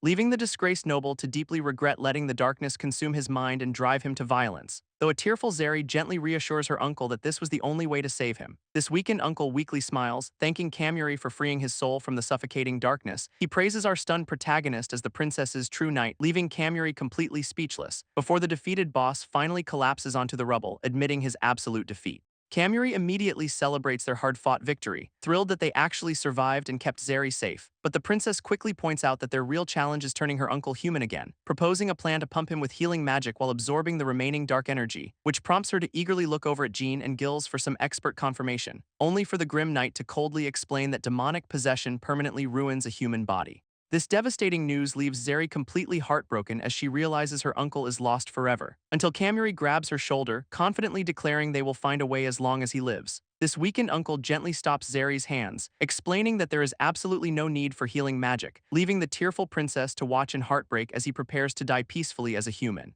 Before he looks over at Gills to praise the marshal's unwavering pride and formally concede defeat, prompting the corrupted knight to bid him a respectful farewell while acknowledging their shared struggles. Turning his gaze to Kamuri, the dying noble solemnly entrusts Zeri's safety and his family's rescue to him, gently caressing his beloved niece's cheek one last time as his physical form begins to dissolve. Wishing the young princess a blessed future as a warm, golden light slowly envelops his body, until his hand finally slips away, leaving Zeri crying out in absolute despair as he vanishes, scattering into a beautiful cloud of sparkling dust while the heartbroken girl weeps on the cold floor. A system notification officially confirms their hard-fought victory over the Demon King, leaving the exhausted group in silence. A system notification declares that the intense battle has finally come to an end, but the victory celebration is cut short as the entire castle suddenly erupts in flames, leaving Aurelia to cheerfully point out that burning everything down successfully scattered the demon army, which absolutely devastates the rest of the group as they realize all the precious loot is gone, prompting an enraged Kamuri to curse Gills for taking his anti-regeneration orders way too literally. Desperately tapping his system interface to drag the reckless knight out for a scolding, only to realize the glitch summon has already vanished back into the dark void, forcing our crying protagonist to seek comfort from Mizuki over his tragic loss of treasure, while an angry Zeri accuses him of going too far and ruining her uncle's potential redemption, though Kamuri quickly fires back that he was totally trying to save him mostly. Kamuri suddenly shoves a giant burger in Zeri's face to break the heavy tension, while Aurelia brags about buying it from the Ronin district and demands they make up already, prompting our boy to sit down and apologize, wondering if they could have saved her uncle. But Zeri gently reassures him, explaining that her stubborn uncle got exactly the warrior's death he wanted, leaving Kamuri to quietly watch her with a soft, relieved smile as she finds closure. Suddenly, Mizuki interrupts with urgent news about the Demon King, ordering them to board the train to Amiya, prompting our protagonist to wave a cheerful goodbye as the party prepares for their next destination, while the exhausted commander finally takes a deep breath to make her highly anticipated public announcement, gathering the local soldiers and citizens who are anxious to hear about the territory's future, only to completely shock everyone by declaring their independent military force is taking over the local mine. While the furious local soldiers retreat in a huff, Mizuki sighs in absolute exhaustion, Aurelia cheerfully approaches to praise the team, though Mizuki admits her energy is completely depleted, prompting the tired commander to thank her ally for mobilizing their top-secret autonomous army. But Aurelia admits the entire operation was an incredibly risky tightrope walk, explaining how they lured the demon army away so their surprise attack unit could strike, which she pulled off by using her unique skill to manipulate the enemy commanders, unleashing the blinding light of her brainwashing eye to force their absolute obedience, even though the mind control skill has strict limits and cannot be used twice on anyone. Fortunately, brainwashing just the leaders was enough to rile up the entire army for revenge, leaving Aurelia pleasantly surprised that their top-secret plan actually succeeded in the end. Mizuki explains that their game was originally created by combining her advanced programming with Aurelia's unique skill, aiming to gather a massive user base and collect crucial data by releasing it to the public, which would link players' brains to the server to summon legendary heroes directly into the real world. However, the project seemed like a total failure since absolutely nobody could actually summon a single hero, until Kamuri unexpectedly bypassed the system limits and transformed the entire program into a brand new skill. This miraculous breakthrough completely changed the game, giving our protagonist the power to summon legendary allies, prompting Aurelia to realize that spirit summoning is actually an ultra-rare skill passed down in remote kingdoms, meaning these summoned historical warriors are their absolute last hope to finally defeat the powerful Demon King. Eager to help, Aurelia cheerfully suggests hacking the server so their boy always pulls units from the gacha, but a panicked Mizuki screams that the autonomous AI is locked, meaning a temporary rate-up event is her only option. Mizuki complains that the game's system has autonomously evolved into an uncontrollable black box, but Aurelia quickly pacifies her after learning that Gills bypassed the limits because of his demonic nature. And with that mystery solved, our heroes finally board a steam train bound for Amiya, where their energetic martial artist ally waves them off with some highly specific self-defense advice, prompting Kamuri to yell back about protecting his lower half while she blushes in absolute embarrassment. Settling into his seat, our hungry protagonist decides to dig into a delicious station bento box, while Zeri and her companion happily stuff their faces with the local train delicacies. Though Kamuri has to frantically warn a gluttonous Jean to hide before the conductor catches her, even with the light-hearted atmosphere, the blue-haired girl remains deeply worried about the approaching Demon King. Only for our boy to grin confidently, declaring that he has already devised the ultimate winning strategy. Kamuri proudly explains his master plan to keep Jean back while using Gills as bait to lure the enemy out, intending to place the corrupted knight under permanent control despite Mizuki questioning how he will actually pull it off, which prompts our self-proclaimed genius to laugh maniacally, confident he can somehow wing it and defeat the Demon King.